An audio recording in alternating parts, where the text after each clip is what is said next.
The problem is what a man thinks, what the word man or anybody who thinks by hearing the word feminism is that it's related to females, but it's not. Yeah, yeah. And feminism is really about men. It's about how men behave with women. It's about how they've been treated so far. I'm not talking about the big things. For example, exploitation, domestic violence. There is rape. There is all these big chunks of feminism that is out there.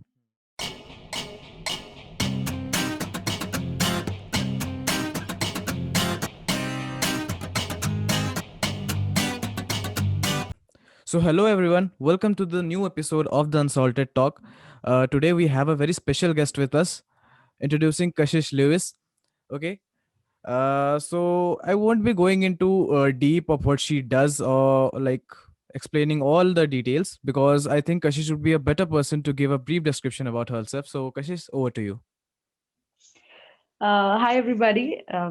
Thank you for introducing me, Rahul. I'm from Bangalore, Karnataka, and currently an author, a poet, a random scribbler, basically. So I'm much interested into reading as well, fiction and mystery and those sort of things. I also try to influence people through social media as much as I can about small things that actually mean a lot to the world, like mental health, modern day feminism, a little bit about how small issues in the society can affect everybody. So these are the small things that I do on my social media handle, and currently I just published my book that is You, Me, and Love in Yeah, yeah. 2020 in December, and yeah, that's all about me. Yeah, so I hope you must have got a brief description about what she does. And as she told that she had been a random scribbler and author, basically a small micro influencer, I would say, in all the bases she could be. And I think this talk is going to be a great talk because to talk with a person who knows small things about the world, who has a vision, is always beautiful. Okay, so Kashish, we all know you as a writer. Basically, I know you as a writer. uh, to the social media you may be an influencer, but who is Kashish Lewis, beyond the social media world, beyond this cell of what you portray on the, may it be your books or may it be on social media? Who is the person behind the persona? Well, I think that's a very common question that people ask, Yeah. especially when you are active on social media. Hmm. But the thing is, I would very frankly tell you, I'm no different. Yeah. I would not say I'm any different in the real world because I don't believe into creating any, a filter through what I show or what I present on social media. I Hmm. am myself on right there. I'm pretty vulnerable there, and I have my thoughts out there. That's absolutely me. Behind, I would say that I'm just someone, a girl who has experienced some things in her childhood, and I want to share that as a journey to people so that they just not judge me from my work, but also understand the opinions and thoughts that I have rather than just judge me for, my past or something. So even as a writer, I would say everybody leaves a piece of themselves Yeah. everywhere. I leave myself in my poems, in my work, on my social media. So I would say I'm no different. I'm just the same. I'm a reader, and I love talking to people. I love going to gatherings and meeting people. So yeah, that's just me. Yeah. So Kashish, how old are you? I'm 18 years old. You are 18 and like doing stuff I haven't seen because I am 19. Okay.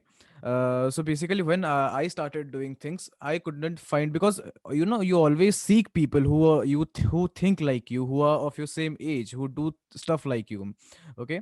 So always searched for one. Okay. And there are only a few. I won't say that there aren't people out there, but yeah, there is very small population who is interested, maybe may be interested in writing or the social media thing. So at the age of 18 you are doing so much. Okay. Because I had a motivation of how this, there is always a start. Okay.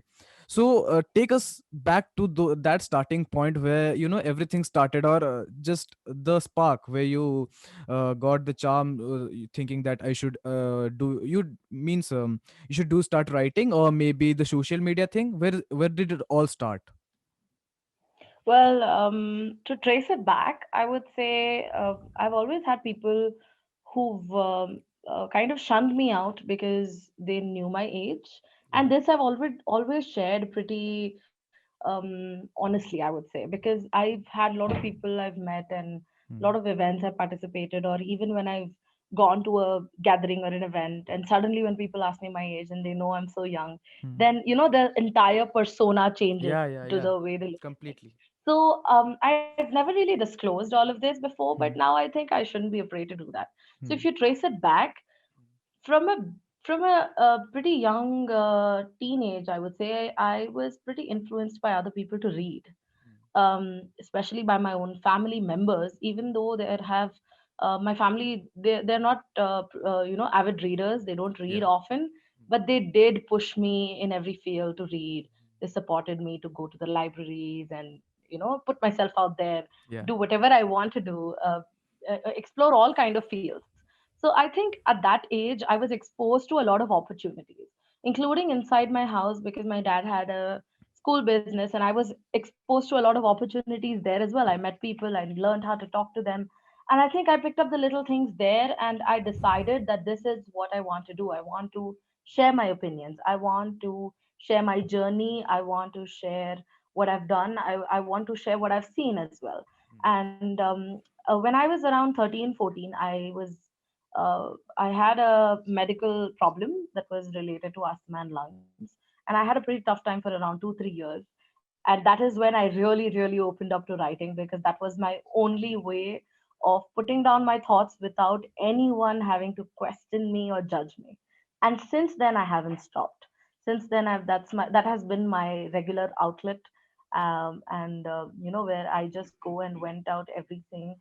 Or in fact, even sometimes when we go through these everyday things, right, in life, we look at people, we observe, and I've always picked up look to the skill of observing people. I like to look at people and watch what they do and learn from their experiences. So that's basically it. I've just looked at people. Sometimes I've penned what they've believed, what they've Yeah. experienced. Yeah. Sometimes it's mine. So Yeah, yeah, yeah. Like I truly agree with all you have said, because even my writings, when I write also, like you haven't experienced, like you may not have experienced each and everything, but you live your characters, you live them, you live the feelings. For example, you can't always be a girl. Like I can't be a girl, but when I write, I create a character, I live through her.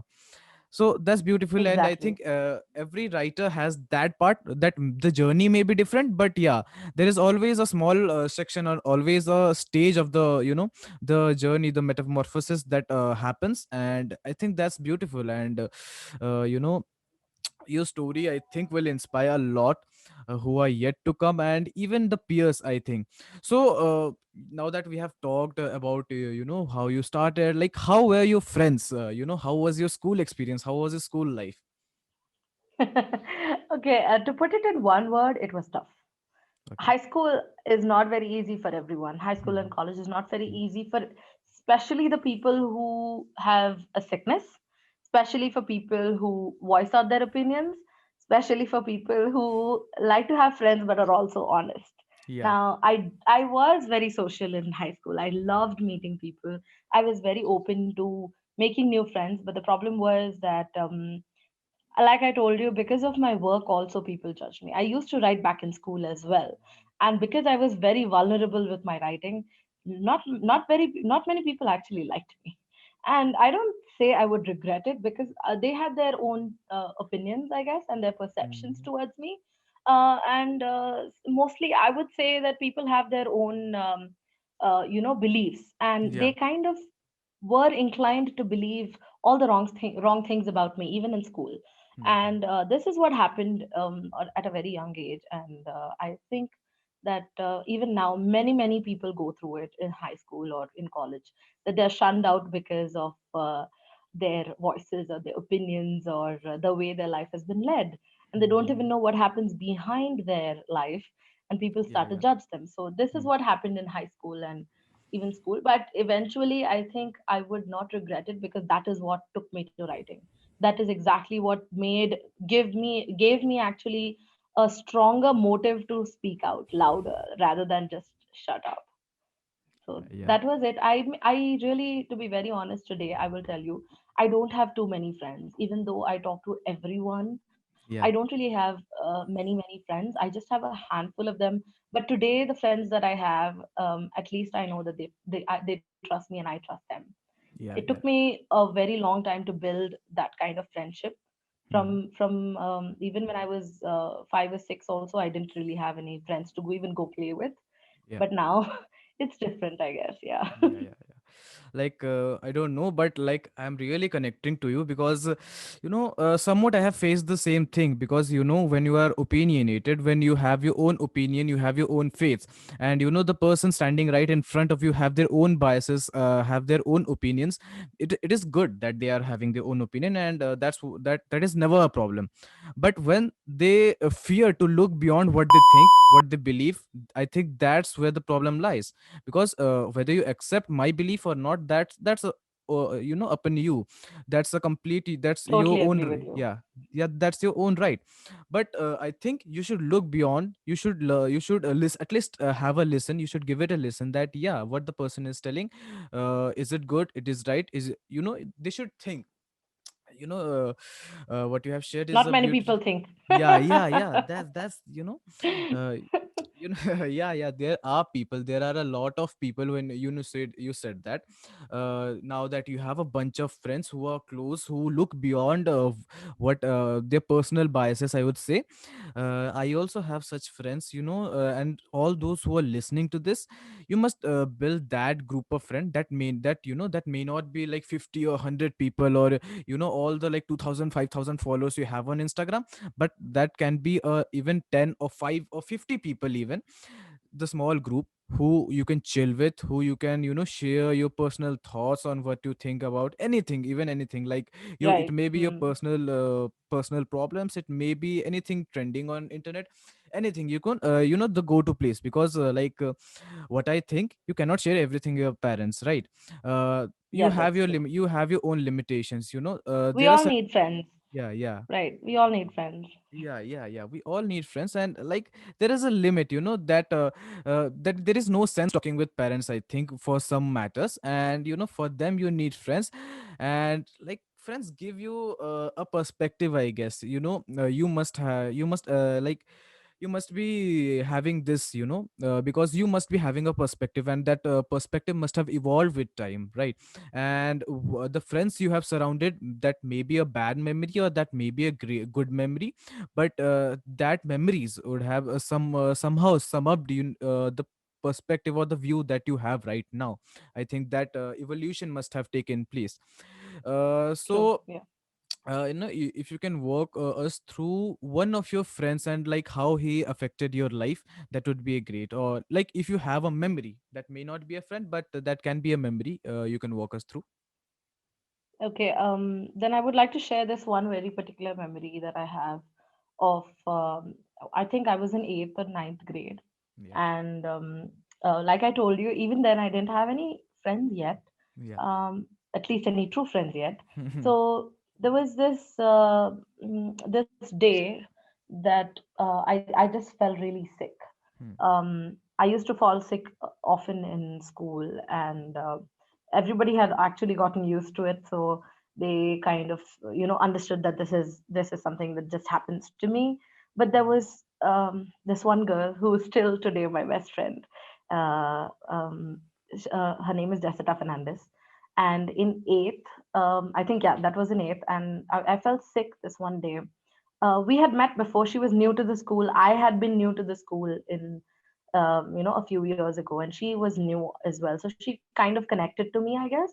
And before I felt sick, we had connected before. We just spoke about what we liked and what we didn't like, but we weren't yet friends. So that one day, I felt really sick, and then she just walked up to me, and everybody just comes to you and says, what happened, what happened? And hmm. they used to Yeah, tell yeah. me, okay, are you fine? And all this. That was a routinal thing. But Mhm. she didn't do anything that day. She just came, she stood next to me, and she just took my hand, and then she just waited for me to calm down because she knew Mhm. what I was already going through without even having to ask me. Mhm. So I really remember this one day that, that had affected me a lot, because a lot of people, when you, I think nowadays everybody comes to really ask you what happened and what's wrong, but nobody really means it, Yeah, yeah, right? yeah, I exactly. mean, they don't really give a damn about what's happening to Mhm. you. So I think that was it. That was what happened. What used to happen in school. Everybody, I'm not saying none of their concern was genuine. It Yeah. was. I Mhm. really do appreciate the people who actually cared about me back in Mhm. school. But sometimes you just need that personal connection. You just need Yeah, that yeah, yeah, click, yeah, yeah, right? yeah, And yeah. I think that she was a friend who was right there for me, and I didn't even have to explain myself to her, but she knew that Mhm. I needed to just calm down, and I didn't need to talk to anybody at that moment, and I just needed some a 2 or 3 minute gap to just stay cool. And I think that was the first connection that I had ever with anybody, and I think that is what has carried us till now, and she's still my best friend. So Yeah, yeah, I yeah. think this moment is really very precious to me, and it would be appropriate to share it right now. Yeah, yeah, yeah. It is always, appropriate. Like every story you are saying is, it's just like I'm reading a chapter of a novel, right? No, I will be very honest. Like I don't want to flatter, but yeah, it's honest because people. I have seen people. People have come to this podcast. People have said things, but what should I say? There is not that. They don't open up, I think, that much. Maybe it may be a piece of confidence, but yeah, I think the way you have opened up, the way you have said things, you have put things in places, is just beautiful. And I hope you, if your friend is listening to this podcast, see, you have got a great friend. Keep her, care for her, because as you said now, that one thing I would just like to put that, because there are some friends, you don't say them things, right? Because they understand, Right. you know even Yeah, when they just you are understand. chatting with them, you don't write that, see, I have this problem. No, no, no, but you said that, okay, okay, if you saying just one word, they get the vibe. Okay, okay, he's writing okay this way. Maybe he's not in the correct place, correct place of mind, to talk with me. They Yeah. just And understand. sometimes I Yeah, don't, yeah. Hmm. sometimes I think that doesn't just magically happen. I think Yeah. you need that aura with you. You Hmm. need to Hmm. carry that positivity with you to Yeah, yeah. attract these kind of people. And Yeah. it's not very easy to Hmm. just magically find these kind of people. Yeah, yeah, yeah, I definitely. believe Hmm. very strongly that you need to Hmm. carry this kind of an aura Hmm. that someday will click with somebody, and Hmm. somebody will know, what you're Yeah. worth it, and you don't really have to sit and explain to them. Yeah, yeah, yeah. Yeah, completely. Like you said about your disease, right? If you are comfortable, I would like to know more about it. For example, how it started, like how was the process, and what mental thought process? Because physical, like we all know, physical, you will feel weak and you have a headache, and I don't want to know about all that. I just want to know that how the disease and all get into the place, like how you mentally recovered, or you must not be in a great place when it started. I am hoping about that. How you evolved, how your perspectives changed about that disease, and like what you'd like your audience, or who the people who are facing the same disease as, or suffering from the same disease, to know. Because you must not be knowing the everything about the disease, like when you are not in the great place. But now, if you have a chance, when someone is facing the same disease in the starting, he's in the starting days, what you would like to say to him or her? Rahul, thank you so much for asking me this question. To be very Yeah. honest, I've never answered this question to anybody before, Hmm. especially the question where you said, how did I mentally heal from it? So I'll Hmm. take the first bit first. Yeah. Um, uh, to be, again, very honest to you, I didn't quite heal until a long time. It started in eighth. I was diagnosed with COPD. It was around a moderate stage initially, but then it increased to stage 4. And I had asthma ever since I was a child. So ever since I was a born baby, I had this genetic issue, and it wasn't very, big or something that had to be um, conditionally treated that specifically. But later on, the doctors actually said that I would heal from it, and as I grew older, I would get out of it. But when I was 13, it kind of went into a chronic stage. And COPD is compulsive obstructive pulmonary disorder. It's a Disorder, yeah. disorder with your veins in your lungs, and it kind of gives you spasm attacks. And it's not a very common disease or a sickness for anyone between the age of teens. It's a sickness that happens usually after you're 40 or 50 or 60. Hmm. This is what happens. So but I have no clue how this hit me. Maybe it was just, nature. But when it did, it led from one thing to another, mainly because also because my entire family was not together that time.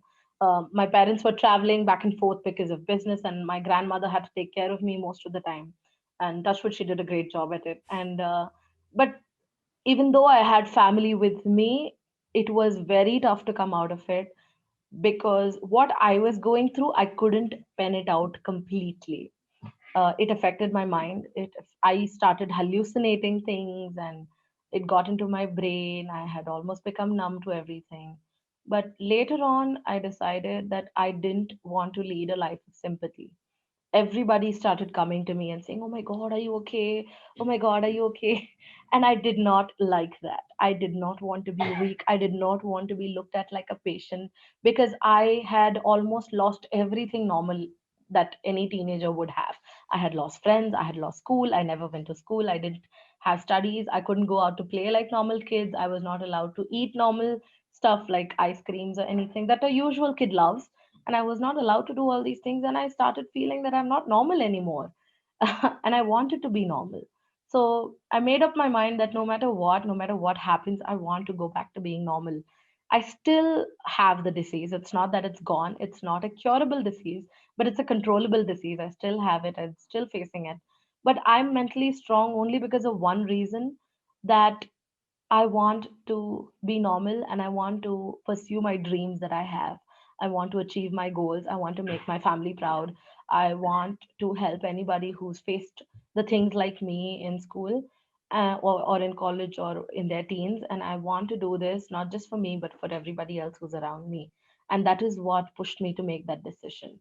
And your next question about, what would I have to say Hmm. to these people who may be facing this disease? Hmm. I haven't really met anybody with the same disease yet, because it's very rare for a teenager. But Hmm. anybody who's facing any disease, I would say, Yeah. because not just this specific disease, but any kind of disease or sickness or disorder, I would just like to say, don't look at yourself like you are not normal, because that is the only thing that brings you down. If you Hmm. stand in the mirror and look at yourself and say that I'm sick, and you want sympathy or empathy, then it's not going to work, because sympathy will only drag you down.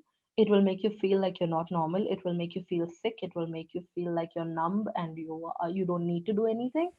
But you need to stay strong and like appreciate what you have. I think anybody who's facing any kind of disease, it could be anything, but until and unless you're strong about yourself and you want to heal, nobody can help you. No medicine, nobody, no kind of uh, drink or doctor or anybody Yeah. can help you until you Hmm. yourself want to come out of it. So I would just like to say this to anybody who's facing a disease or any I kind of problem right now. I think you have beautifully summed up what you have faced, because it's, I think, when you're facing such a disease, or because, see, I will be frank, I do not know a lot about the disease or anything, but what I would like to say that I have seen people suffering from other diseases, right? And what you have said, the mentality, I would say, you must have the mental setup. Obviously, you haven't got it in a night or got it in a month. You have worked hard for No, it. it You won't have, come yeah, easy. Yeah, yeah, it won't yeah, come easy. yeah. You have It'll take spent, months, it'll take you yeah, years, maybe it'll yeah, take yeah, you yeah. some. Everybody has a different healing Hmm. stage. Hmm. Everybody, some people heal within a week, Hmm. some people may be strong within a month, some people may need years. But Hmm. that's okay, unless and until you are able to go with it, be strong about it and appreciate everything that you already have, Hmm. then nothing can stop you from healing. Yeah, yeah, yeah, yeah. I think you have said beautifully everything. That one thing I would like to say that, you said that in a very early in your life, when when we grow up, we say that this is the childhood, and I am hoping that the most of your childhood was spent in all of this, right? So Yeah. if you get a chance to relive that time, okay, I'm not saying that your disease is cured, or but you have that mentality now, that which you have evolved over a great lot of period of time. Which is the one thing that you would want to relive or do? For example, it may be anything like adventure sports, it can be anything like writing or anything. What one thing that would be, you go to at that time? Um, you know, I'll tell you very honestly, if you're talking about relive anything, Hmm. I honestly wouldn't want to relive anything or Yeah. redo anything, Hmm. because all the things that happened to me happened for a reason, I believe, and I had the courage to get over it. And it was so hard that I don't think I would like to relive that again, because it took me a lot of courage, a lot of emotional strength to overcome it from the beginning itself. I'm not, I'm talking about my teenage, initial teenage. I'm still in my teens, but I'm talking about my early teens. Yeah, yeah. And if you ask me to relive any of the moments, I would say early, very, very back early. Hmm. When I was around 3 or 4 or 5 years old, and everything in my family was, pretty loving, and everybody. I was basically the center of attraction because I was the first kid in the family. Yeah. So maybe I would like to relive that for a little bit.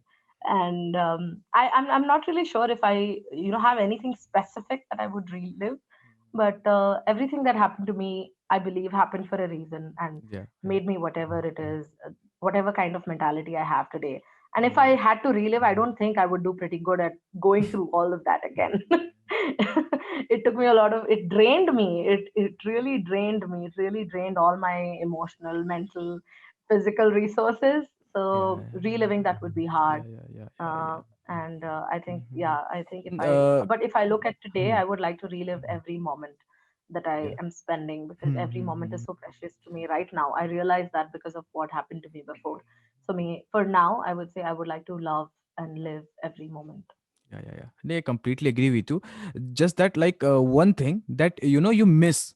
Because you must be having, like, when you're facing and you are seeing other people who are healthy and doing stuff. What is that one thing you thought that if like I must be doing that? That one thing about that I am asking. Obviously, yeah, that part was grim, and I am kind of scratching that parts. But yeah, I think it is, if you like, it's completely upon you. If you can you spend a little bit time of one memory that you wanted that, Yeah, yeah. maybe if you ask it that way, Hmm. then like I told you, I wasn't treated very normal Hmm. outside in school or at home as well because of everything, and I had to give up most of my stuff like school or eating ice creams or eating cold stuff, Yeah. eating packet food, eating outside, just running around or going for trips or something like that, or enjoying family picnics. All these things were something that I lost on. There are many opportunities I lost as well. Like there were a lot of events and things in school that I wanted to be a part of. There were, at that time it was big to me. Like I told you, we all have our priorities, right? And when Yeah, I was yeah. a kid, my only priority was school events and my reading and my books and my family, and that's it. And so I think that was one of the things that I really, really missed out on, was being normal, being able to enjoy with other kids, being able to uh, connect with them, because I was always treated differently, and they looked at me differently. So maybe if I wanted to live that, maybe I would want to experience that sometime. That to be taken as to be inclusive with everybody, to Yeah, yeah. experience the same things as everybody. Yeah. Yeah, yeah, yeah, yeah. Now that we have talked about the your disease and everything, now talk about the good parts. Your writing. Okay. How the writing part started? You all we know how the interest started, that you were a avid reader and all that. It developed into writing, Yeah. penning down.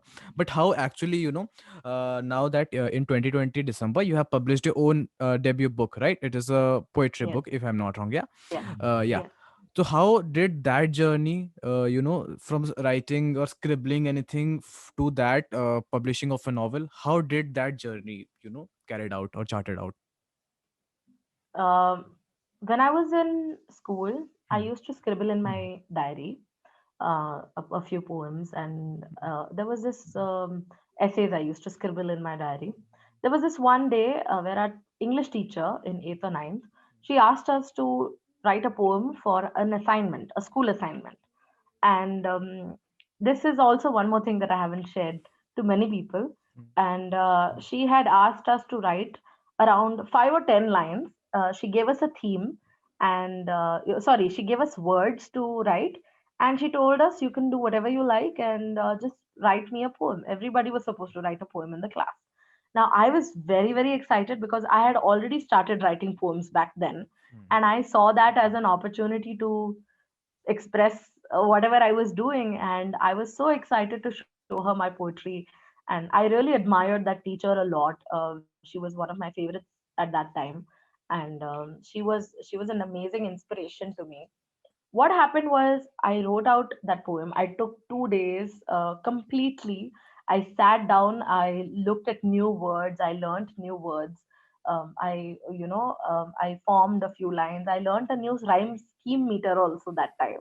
So that was Hmm. initially eighth and ninth was the time that I learned how to write in schemes. There's Hmm. this A B A A A B B, kind yeah. of schemes, right? Hmm. So Hmm. I didn't know about that, back then, but I learned it then. And I tried out one of the new schemes of Shakespeare sonnet poems, Hmm. and I tried it out, and I picked the theme of mother to write a poem. When I wrote that poem and I went to my teacher, everybody else had written their poems. Everybody else submitted their works, mine along with.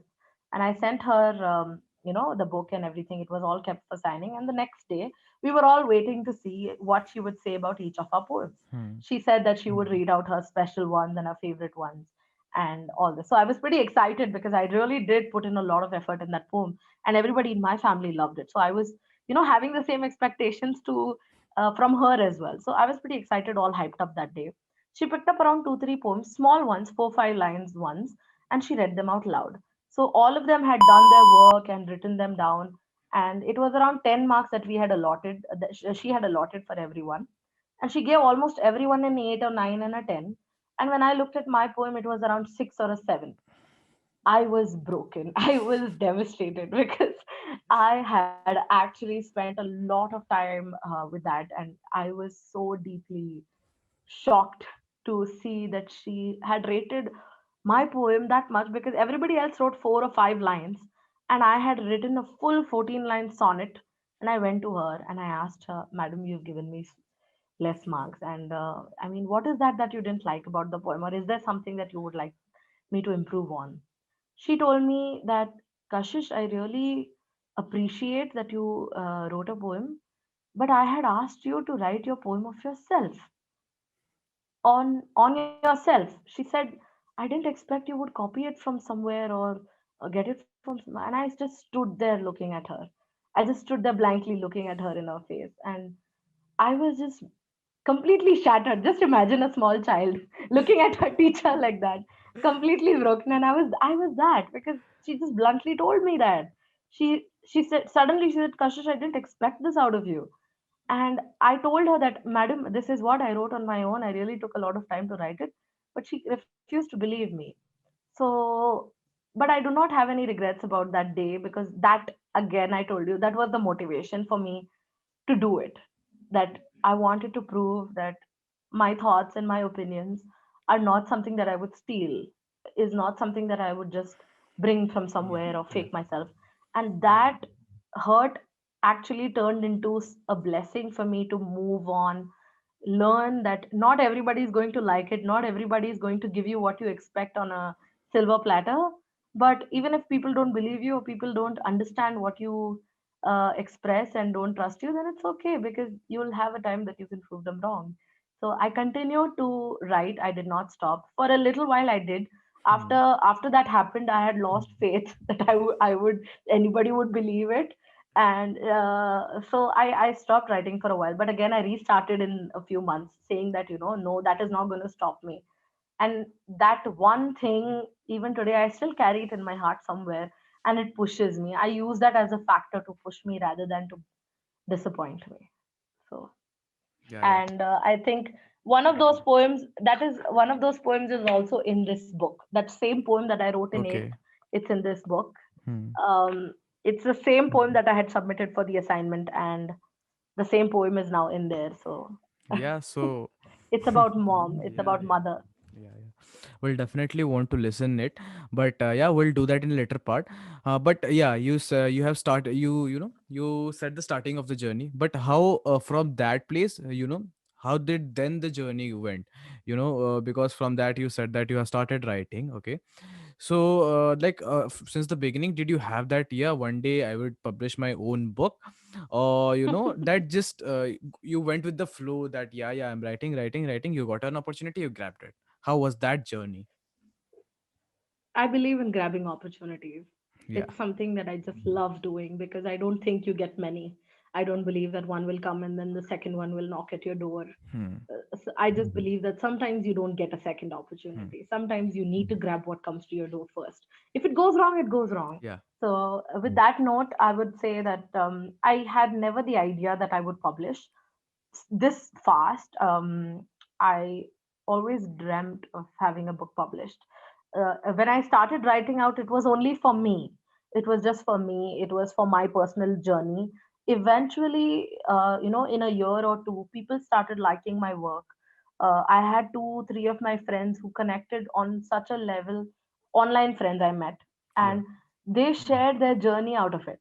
They read my work, they shared it with me, and they said this reminded me of that memory that I had, and that moved me.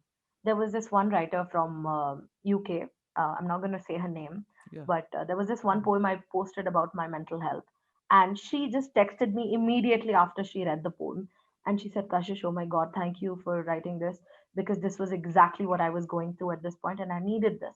That moved me. It actually touched me because that is when I believe that maybe my writing could make a difference for anyone. It could not be it. I don't want it to be a big one, or I'm not looking at it to be a big one. I'm okay with even small changes or small motivations, but that is when I thought that maybe this has to be shared. My journey has to be shared. My thoughts, my opinions deserve to be shared because I have a thought and an opinion. I have something that I want to share. I don't want to be praised for it. I don't want to go viral or something, but I Yeah. just want to share it because I don't know where what will happen, but it may help anybody in any point. So that pushed me, and I continued to write. I One day so happened that my father asked me to compile all my poems into one place and keep all my work safe. He said, "Kashish, you need to be careful because plagiarism." I just faced a small thing about a plagiarism issue that happened. I wrote an article, it got stolen, and all these things happened. So that's when my dad said that you shouldn't let that happen to you. And I kind of that is when I just put all my poems in one place, and it gave me the idea, why not just write it into a book? It Hmm. doesn't At that time I didn't have an idea that I would go ahead with publish because I was nervous about it. My poems are vulnerable. They are not very friendly to everyone. Hmm. It's not everybody can accept it because I'm young, maybe because of my age, because I'm pretty vulnerable there and I express everything. It's a very raw idea that not everybody likes. So I was nervous because I didn't want to have a controversy or Hmm. people judge me and all that. But then I got through it because I got this opportunity to publish. I spoke to my mom about it. She pushed me. She said, "Go ahead with it. It's okay. That I will support you through it." And even my grandmom, she doesn't read often, but she always ensured she read my work. She has read every single piece that I've written till now. She's around 60, 64, 65 now, but she still reads every single work that I write. And it just hits me that she does support me that much, and that kind of push helped me to decide to go ahead and publish. it supported that, okay, my parents are not having an issue with the work I write, because I write vulnerable stuff. I'm telling you this very, very clearly again, because it's not very easy to write all those stuff, but it is. And because they were very open to it, I thought, why not? I don't have my loved ones judging me, then why should I be afraid of the world? So that's when I went ahead to publishing, and Ink Feathers was very considerate to have me, and they kind of looked through my work. They were very supportive. My publishing house was very supportive. They pushed me to. They helped me a lot through every poem that I did, and through my manuscript. And I think it just happened when it had to. Yeah, yeah, yeah. It is, you have beautifully shared, all the story, the vulnerability that is related to a writing, the manuscript, the writing process, your debut book, it's all a part of journey. And when you look, when like you have grown, I think even like 5-10 years back, it would all be a story. It would, even the baddest memories, even the worst of memories would be a great stories that we may be sharing to Yeah, us, to yeah, me, our family members or anybody we like. 5 years from now, you may be at a convention and you will be telling the same story, because it's your life and that has just become a beautiful story for that matter. Kashish, because I also write, because I don't write poetry that much, but I am into more into stories section, because I am also writing my debut book. It's a novel. So yeah, lovely. yeah. So I would like to know a basic things, not a basic things, but it would be more considerate if you share the publishing journey, because I have been researching about this, a long time from now, since I have started writing about like 3 years before, my first chapters and all. And I have been looking, because you must, because if you are published December 2020, you must have learned, you must have researched a lot about before you get into that space of publishing, right? So how did that Yeah. publishing journey, from the manuscript to the complete book charted out?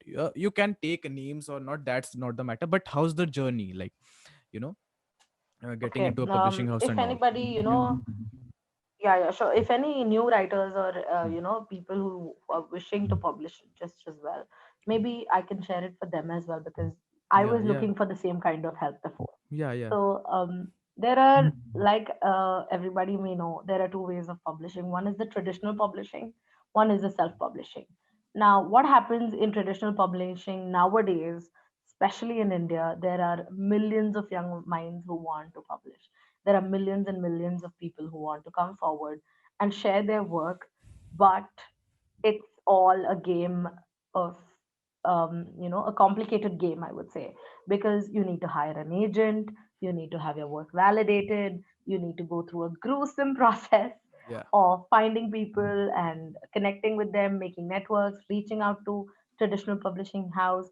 It works out for most of the time, for most of the people, but I think it's better that if you start off with establishing yourself somewhere in the writing field.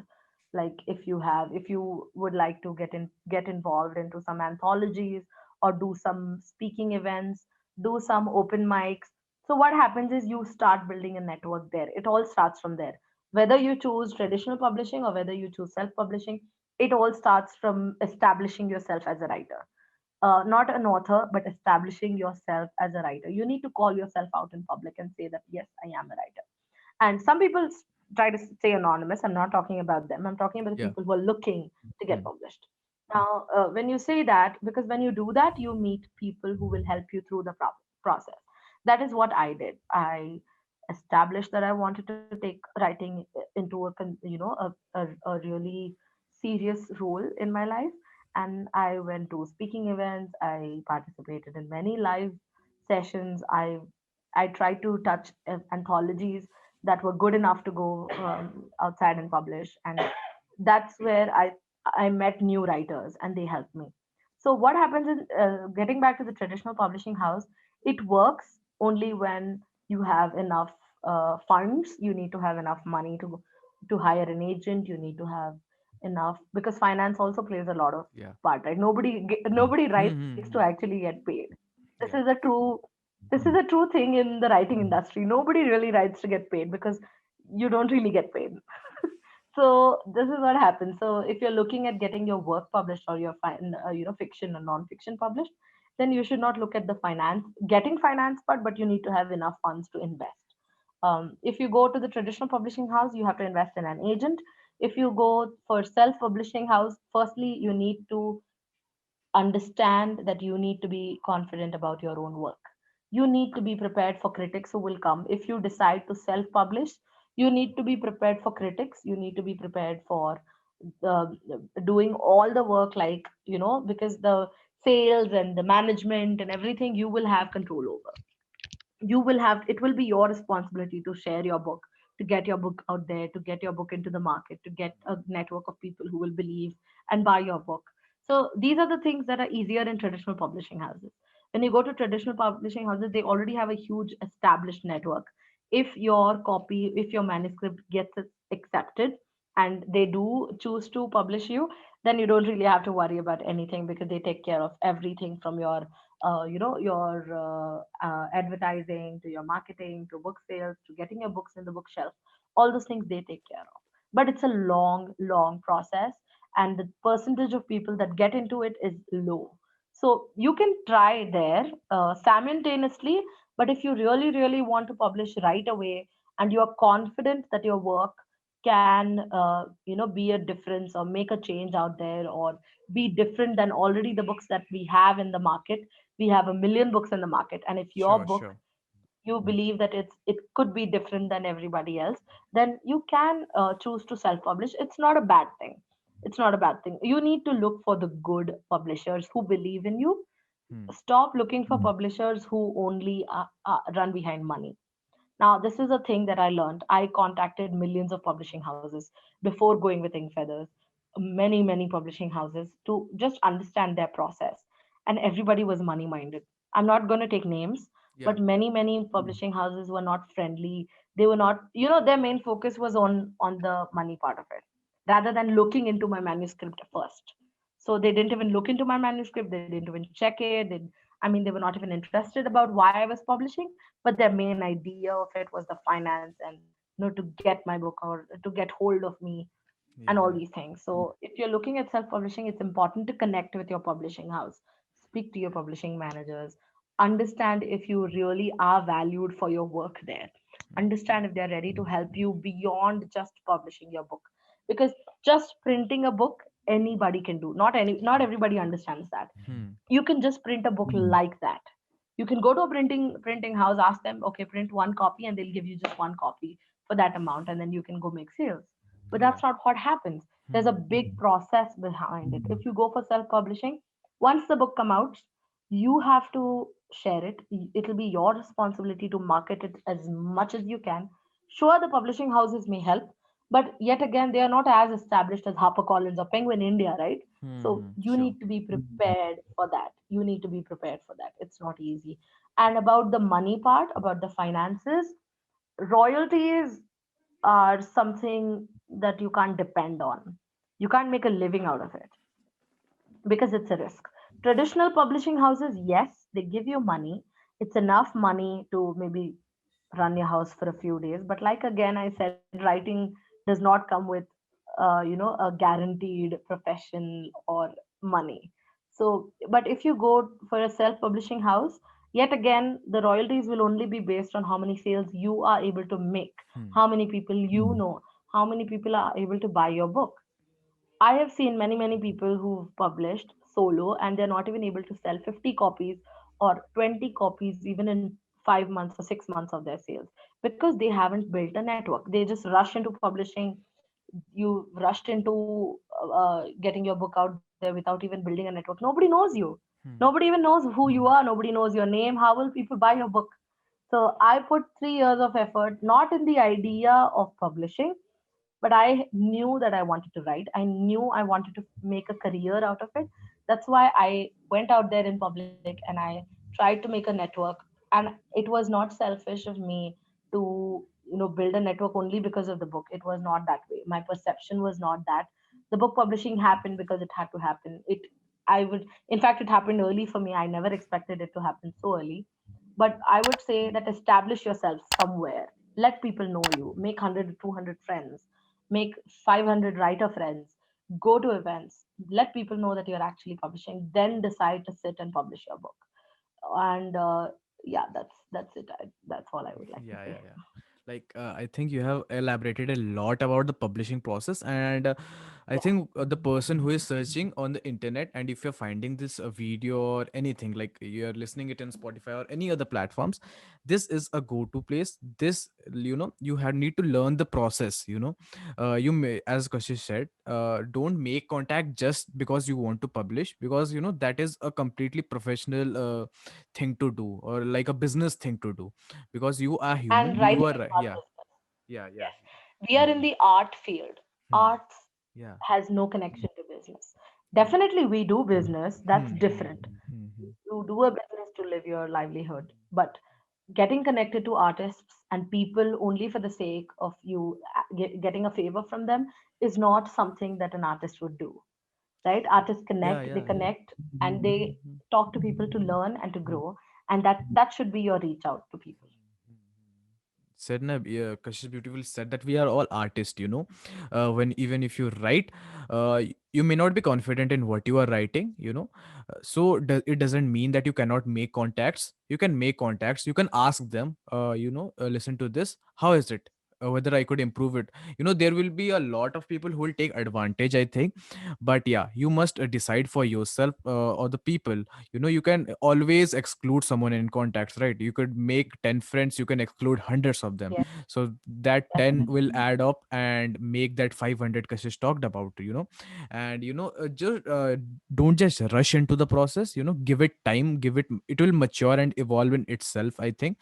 And this is not a question that I think I should be asking, but yeah, if someone, because I have searched for it, and someone who is not that financially well up, and he's willing to publish, and he has done the connections, he has everything, he has researched for ages. Okay, so what is the basic amount, an approx amount, I would say, that one need to have, that is the basic amount he would have to get into self publishing. I would talk about that. Okay, if you're specifically asking for self-publishing, there are different people who have different packages. Hmm. Now, if you're looking to publish regionally, that is Hmm. within only your state, Hmm. and if you're looking to publish only with your language, then it would cost you little lesser, around 15K. But if you're looking to publish on a larger scale on online media like Amazon, Flipkart, websites, and if you want to reach out internationally also, you need a minimum of 25 to 30 30K, 30,000 at least, for everything, for the entire process, even 40 sometimes. It depends on, like I told you, it depends because there are publishing packages from starting from 11,000 also, that even up to 1 lakh, Yeah, 20,000, yeah, 2 yeah. lakh also. I have seen It's all that. Yeah, all yeah, based yeah. on your Hmm. package. Yeah. Hmm. To Hmm. be very honest, I did uh, my effort as much as I could because I did not have that great of a funds as well because I'm not earning myself and I have to be a little bit dependent on my parents. Uh, as much as pocket money I make or as much as other stuff I do like make websites or take some designing orders or marketing orders, they are not enough to give me the money of publishing. Hmm. That's just like something that I would make only for my pocket money. So that's something I would say, that if you are looking at that, then you can choose your package on based on your budget. So, like for this book, I did the entire design of the cover of the interiors as well. So what happens is if you know how to design your book, put a manuscript, it will cost you less Hmm. because you can put up your manuscript and give it to them. They'll tell you the corrections and you can do it and they'll just print it. But if you Hmm. need somebody to help you with the cover design, if you need somebody to help you with the interiors, you need an artist to make the designs, especially if you're looking at a poetry book, you would need somebody to make the drawings or something, then it will cost you a little higher. But if you can do it yourself, as much as work as you can do it yourself, it will cost you less. In self publishing, it's always like that. They'll Yeah, give yeah. you a page, they'll give you an Amazon page, they'll help you out with the media, social media projects, they'll help you out. But again, in the traditional publishing houses, you have to give the almost the same amount to an agent. Hmm.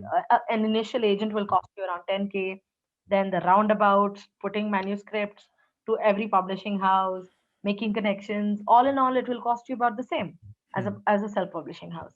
So Hmm. you need that much to start up. You need that much to find out. Or if you like established yourself at that level, for example, if you're a public figure, if you're a comedian, or if you have done acting, or if you are a theater artist or something, it may cost you less because you've already been out there in the public. Hmm. People already know you. But if people don't know you, then you have to make your way up there. One more point I would like to add, Yeah. Rahul, about introverts. Hmm. uh, I think a lot of the writers are introverts. I My zodiac sign says I'm an introvert, but I grew up in a family that taught me how to be an extrovert, that gave me the chance to open up and go out of my comfort zones and talk to people. So I think that kind of pushed me a little bit to go out of my comfort zones. But if you are a writer and if you are an introvert, you'll have to step out of your comfort zone a little bit to talk to people and get things done, because it's not easy without it. You can't, because everything cannot be done from inside your Hmm. house. You need to go out to people, Yeah. and even if it, I mean, I'm not talking, I'm talking metaphorically, Yeah. not Yeah. not I, hmm. yeah. So you need to meet people, and but if you can't do that, I mean, if you're afraid or if you're nervous or if you don't know how to make conversation, you can always reach out to a mentor. There will be millions of people who will be ready to help you if you reach Hmm. out to them. You need to reach out to them in the first place. For me, I was lucky enough to have people already who had information for me, little bit. I gathered it from myself, from Google, from internet. I did a little bit of my self research. I met writers and I learned from them a little bit. Because inside my family, as much as they supported me, nobody's a writer. Nobody Hmm. is in this field. Nobody is into the artist field. Everybody is into other different fields, and mostly into corporate stuff. So I mean, I didn't have a perfect mentor to look up to in the artist field, but you need to gather as many resources as you can. Gather as many resources as you can, and it'll help you. Because especially when you're talking about self-publishing, the budget, it can depend. Because if you take a 11,000 package or a 12,000 package, it will not be effective because you won't generate that many sales. You won't be able to reach out to that many people. Your platforms may get reduced. So these the quality of the book may, you know, deteriorate a little bit. Yeah. Yeah. Yeah. Do not compromise when you've decided to publish. Don't compromise on it. Wait until you have enough funds to invest into those things, because those things matter. Like, for example, making a book cover matters. As much as we say that, don't judge a book by its cover, most of them do. So don't Yeah. compromise on these kind of things. Yeah. Don't compromise on the design. Hmm. Don't compromise on quality, because these things may then overtake all your work. Even if your work is amazing and the book printing is bad, if the cover is bad, if the marketing is bad, you'll still be at the same place. Yeah. Yeah. So take Hmm. enough time, gather enough funds, invest it in the right place. Get it done by people who know about it. If you don't know about it, then reach out to people who do. Like a few things I would like to add. You said about introverts. I am an introvert. Okay, so any people who Yes. are watching that and thinking that being an introvert hurts you in some process of writing, see, uh, it depends on what type of introvert you are, because there are people who just couldn't talk. They don't have the confidence to talk to people, to open up, I would say. Okay, if you are that kind of people, you should do what Kashish said. You need a little bit exposure to open up. Just start small. Talk with The friends world who won't are, work yeah, without it. yeah, yeah, You you won't be just, able to achieve anything without it, without Hmm. connections, without making. And I Yeah, yeah, learned this from my family itself, because you need to have conversations with people yeah, outside. yeah. Because Hmm. many people, as you know, that much of knowledge you will have. Hmm. It Hmm. could be bad people, it could be good people. Yeah, It yeah. doesn't matter. Hmm. It Hmm. doesn't matter what that person is, Hmm. but you always will have something to learn from anybody. Everybody will leave you something, will leave you knowledge, and you need to pick it up from there. Yeah, yeah, yeah, yeah. So you need to make contacts. You need to do your own creative process to get there, because every time you don't get things just at your place, not just at your doorstep. You need to grab that. You need to search for that right door. You where you should knock and you should get that opportunity. And if you are like a introvert who is just like me, who I am like, I don't want to share that much, but but I would say that I am reserved. I do share things that are important. I do share things that I need to share. Okay, so if you are the kind of that, you just need your own creative process for that. If you could, if you can be the introvert and find contacts at the same time, you are, no one is saying that you should, no, you should be, you should change Exactly. yourself.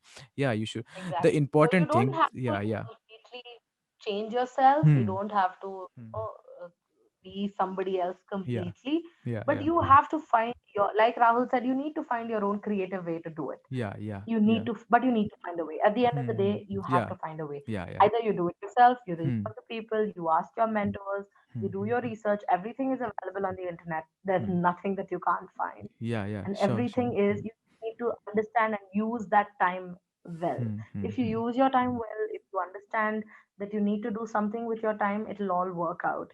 And if you are an introvert, then you don't have to be completely exposed to everything, but Hmm. you need to find your own creative way to do it. Otherwise you won't get Yeah, anywhere. yeah, yeah, yeah. You won't learn people, you Hmm. won't meet people, you Hmm. won't understand, learn from them, or even understand experiences. Like Rahul said, he is an introvert, like he said just now, Hmm. but I know that he is doing his creative research, Yeah, and yeah, yeah, I yeah. know definitely Hmm. Hmm. he's learning and he's expanding and he's Hmm. sharing his journey as well from the Yeah, podcast, right, Rahul? yeah, yeah, yeah, yeah. Yeah. Sure, sure, sure. I mean, So, you're using the podcast and you're using the social media platforms. You hmm. use your connections even behind Yeah, a screen yeah, with yeah. people. So if Hmm. that's your way of connecting, then you should go ahead with it. Yeah, yeah, yeah.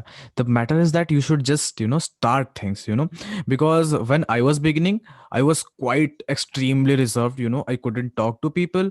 As of now, I wouldn't say that, I am an extreme good speaker, but yeah, I am learning. So, if you start things, if you, you get into the way, you get into the running track, you will run. Whether you come first, second, third, that doesn't matter at all. Okay, at the end you are finishing Yeah, a totally. race, and I think that's important. Okay. Kashish, another thing that people, usually have doubts with is that copyright, right? So in case you are publishing your own book, do you have your own copyright? You have the rights of the script of of the book with you, or it completely, goes to the publisher and all? How the copyright system actually works? If any publishing house or any publisher says Hmm. that the copyright will remain with them, then you Hmm. need to run from there, like Yeah, yeah. sprint, wear Hmm. your shoes, tie your laces, and run, because Yeah, those are the publishing houses that are frauds. yeah. You deserve full copyright over your work. Hmm. Your work should always remain yours.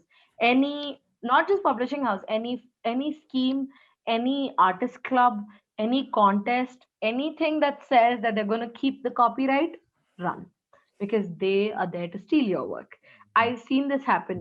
Bollywood movies, Hollywood movies, any kind of movies, any kind of theater, books, adaptations, Yeah. some of them are stolen. I know a few movies also that have been stolen. I Hmm. don't want to say, Yeah, yeah. I'm not going to pick out the names, Hmm. but this happens. It Hmm. happens in the world.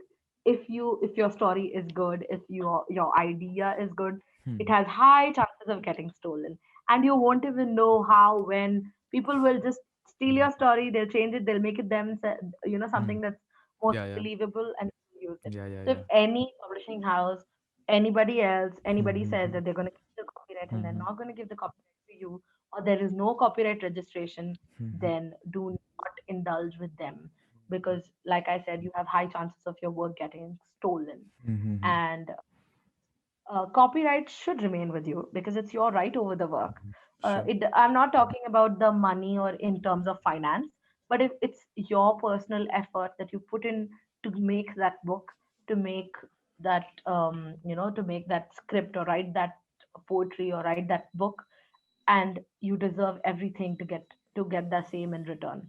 You need to be deserved for what you speak or what you think, and you need to make sure that this is the first thing you look at when you go to a publishing house.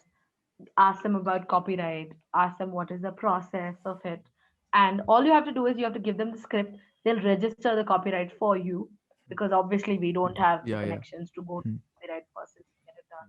You can get it done legally, but again, that's a big process. But if Hmm. you trust your publishing house enough, they'll get it done for you easily. Hmm. And but you have to make sure it remains under you. It Hmm. has to remain fully under you. Yeah, yeah. And all the genuine publishing houses, they will give you full copyright, Hmm. 100% copyright. Hmm. Hmm. Hmm. Hmm. And yeah. Yeah, like currently you're holding 100% copyright of your book, right?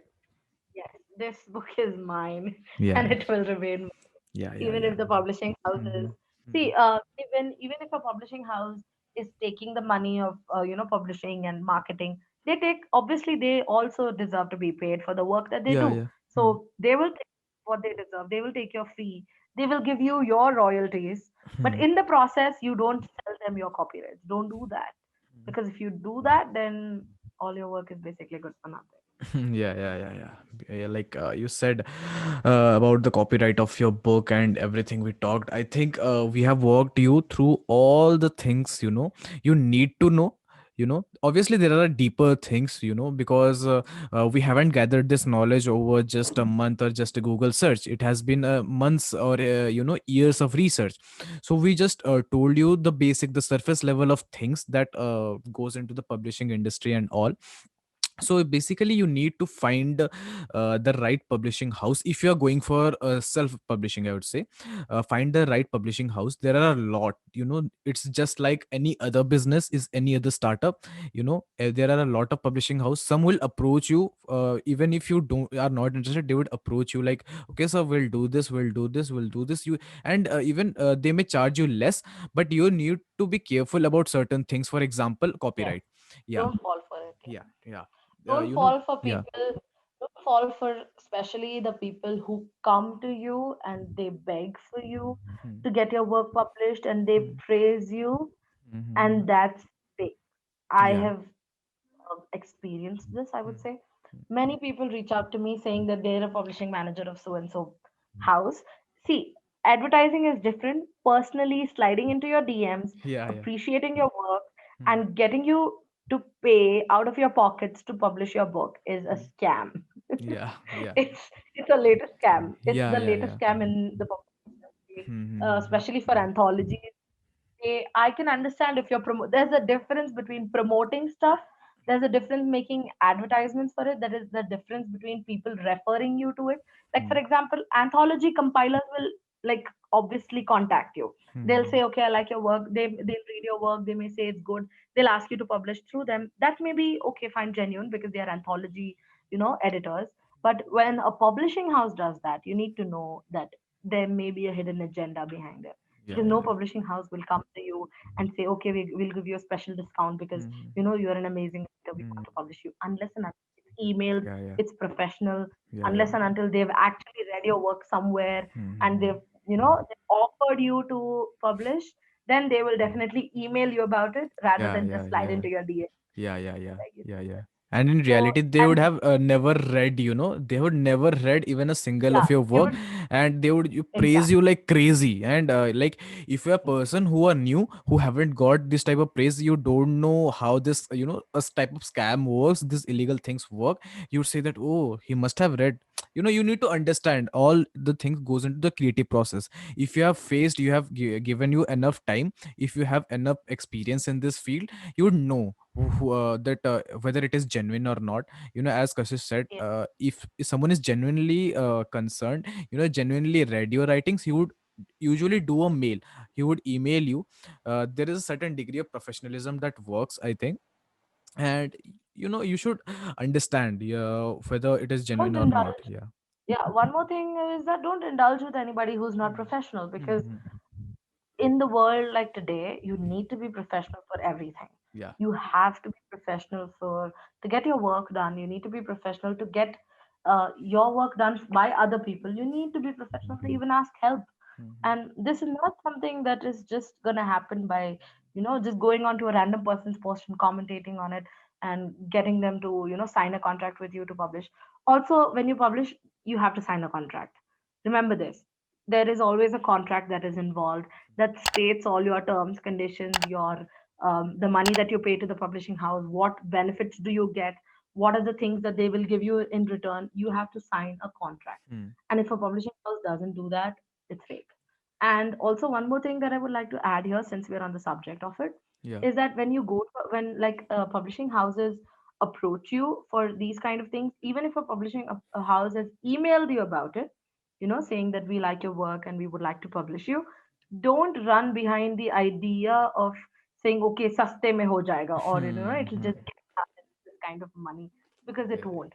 Your book may get printed, they will get the money, you will get posters, you will get everything done, but you're not going to make sales.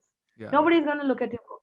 Hmm. Nobody is going to take a read of it, because there are so many people who self-publish. There are so many books Hmm. lying in the market Yeah. that Yeah. don't Yeah. even get picked on. Right? There are Hmm. so many books on Amazon that don't even get bought.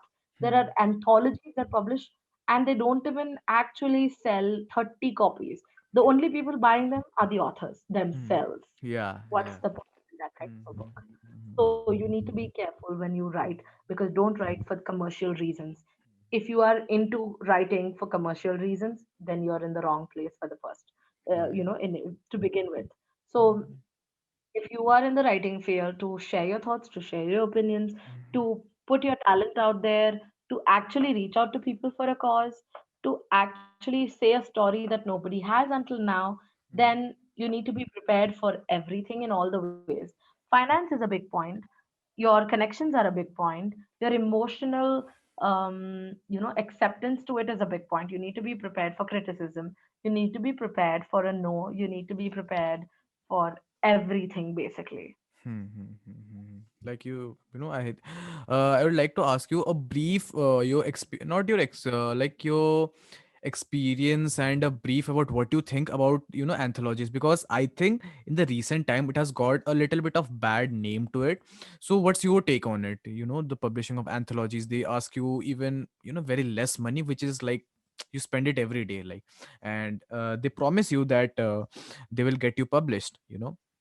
Because Yeah. when if there is a genuine anthology, and even if when I asked to my friends whether if you're interested or not, they said that I have been, because till now I haven't got to know that there is a scam in this field. Okay, and they said to me that I have been scammed this times. So yeah, what's your take on it? Anthologies is not a bad idea. Let me start with that. Hmm. Because anthologies is a beautiful concept of so many people writing one book. Because you contribute to the publishing charges, you get your work published, you meet 30 to 40 new writers in every anthology, and you get to have this little Hmm. writing team that you are Yeah, involved. yeah, yeah. Anthologies is not bad. Hmm. It's not bad to get involved with writers. It's not bad to get published, but you need to do your research. I have fallen for many, many anthologies before. That promised World Book of Yeah, Records, yeah, yeah, yeah. Limca Book of Records, all these things happen, but they're not actually winning a record. Yeah. They have just applied to it and they Hmm. are waiting for approval Hmm. and Hmm, hmm. whether they'll get approved. And I don't understand the concept of making records with book before even if it's published, Yeah, because yeah. the only record that Hmm. matters when you publish a book is whether people like it or not, Yeah, yeah. whether people read Completely. it or not, whether Completely. people accept it or not. That is Hmm. the only record that you need to accomplish. You Hmm. don't need a Blimka Book of World Record, because, Yeah, sure. like I told you, this is art industry. This is something that is completely different from any other industry in the world. This is an industry that includes people, emotions, feelings, talent. It includes skill. It includes, your personal connect with people, and it includes all of this.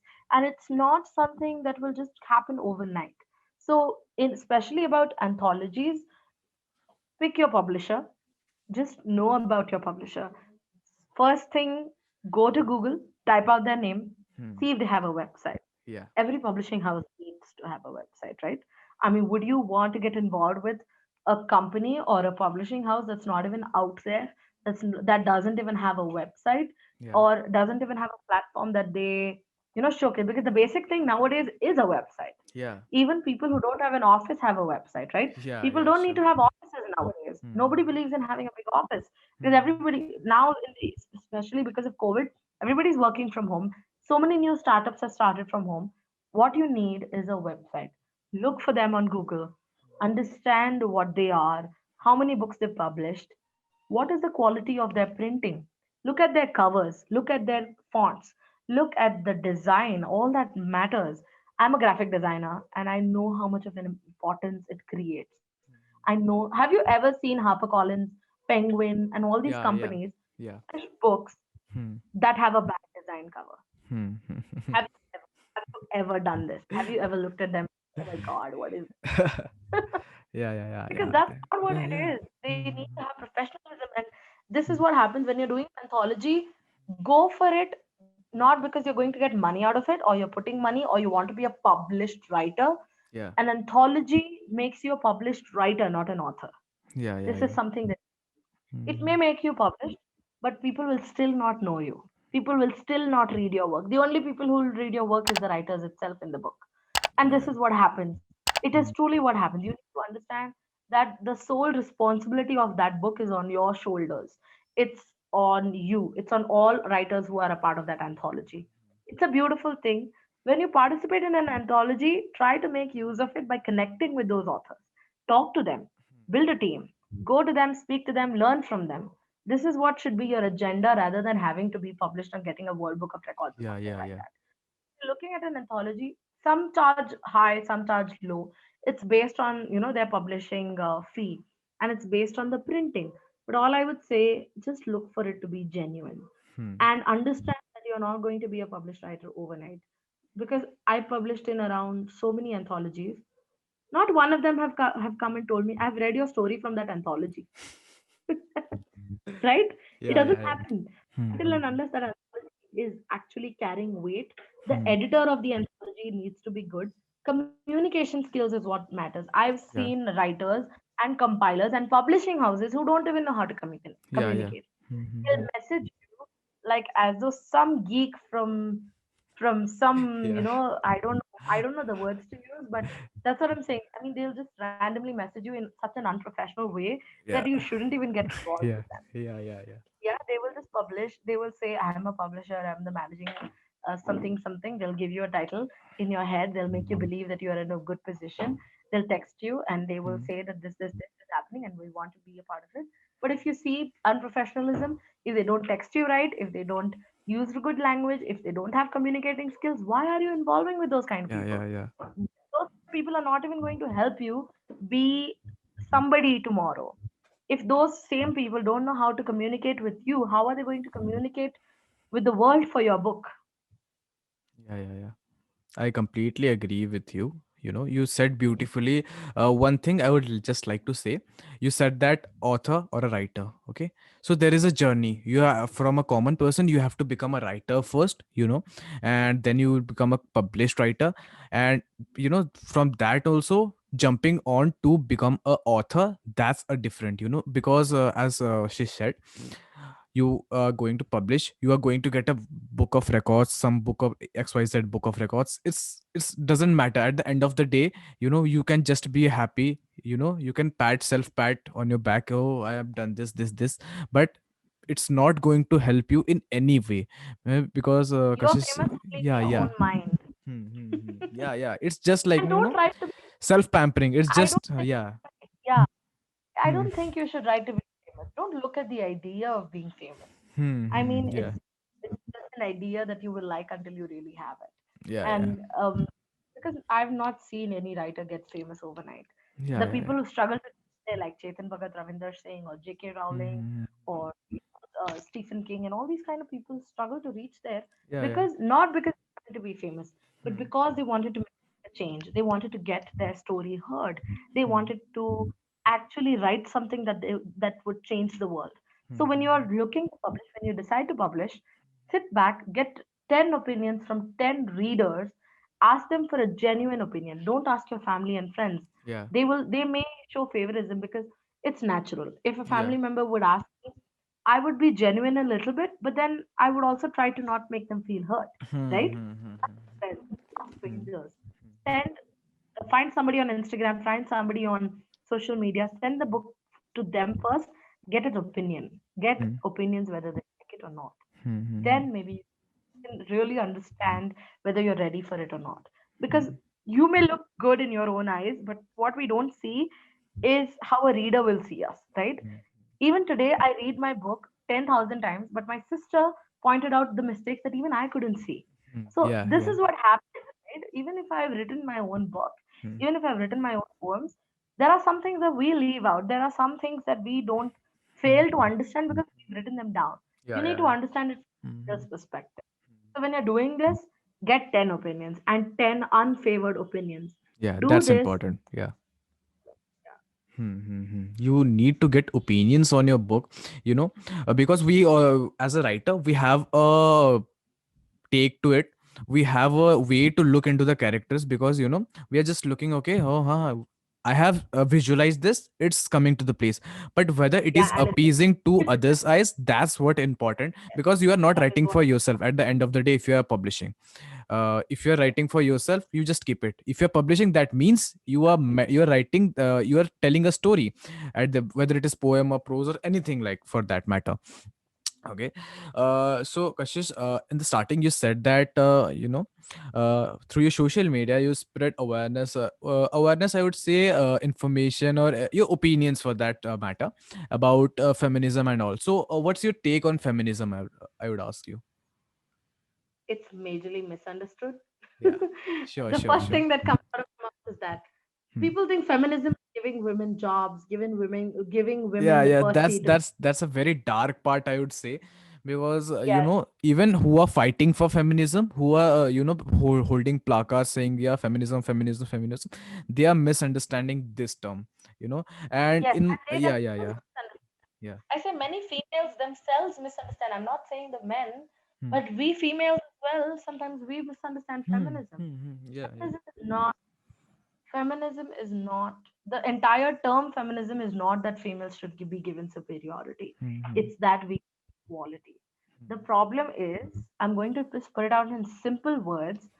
What a man thinks, what the word man or anybody who thinks by hearing the word feminism is that it's related to females, but it's not.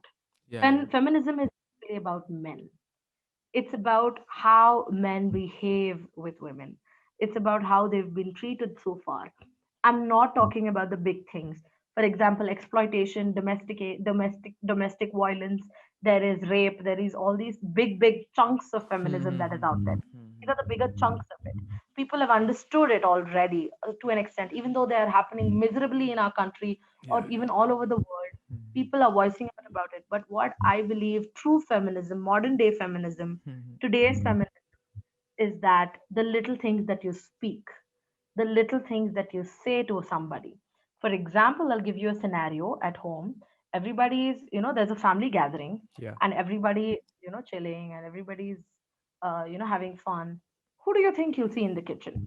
You'll see Hmm. the women, Yeah. see the women bringing water, bringing serving and stuff, Hmm. whereas Hmm. the men going out to fetch the groceries or, Hmm. getting these things. And this is a subconscious thing that people don't understand. Yeah, yeah. This is something that has to be avoided. Hmm. This is something that differentiates. It creates a gender based role in the family.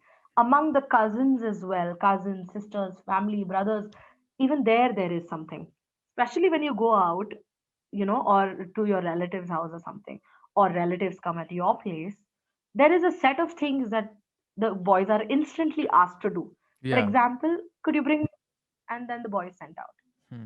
And for example, serve tea to the guest, a girl is called. These Hmm. are small things. Yeah, yeah, yeah. These are very small things that people don't even notice. Hmm. But even though you may be a strong feminist, you may be a strong supporter of women equality, if you are doing these things, you are still not a feminist, because it's about giving equal opportunity to do everything, right? Hmm. Hmm. For example, heavy weightlifting. I've looked at this a million times. People just automatically consider women to be weak, that they can't lift stuff at home. At home, Hmm. if a woman comes and asks you out for help, that's okay.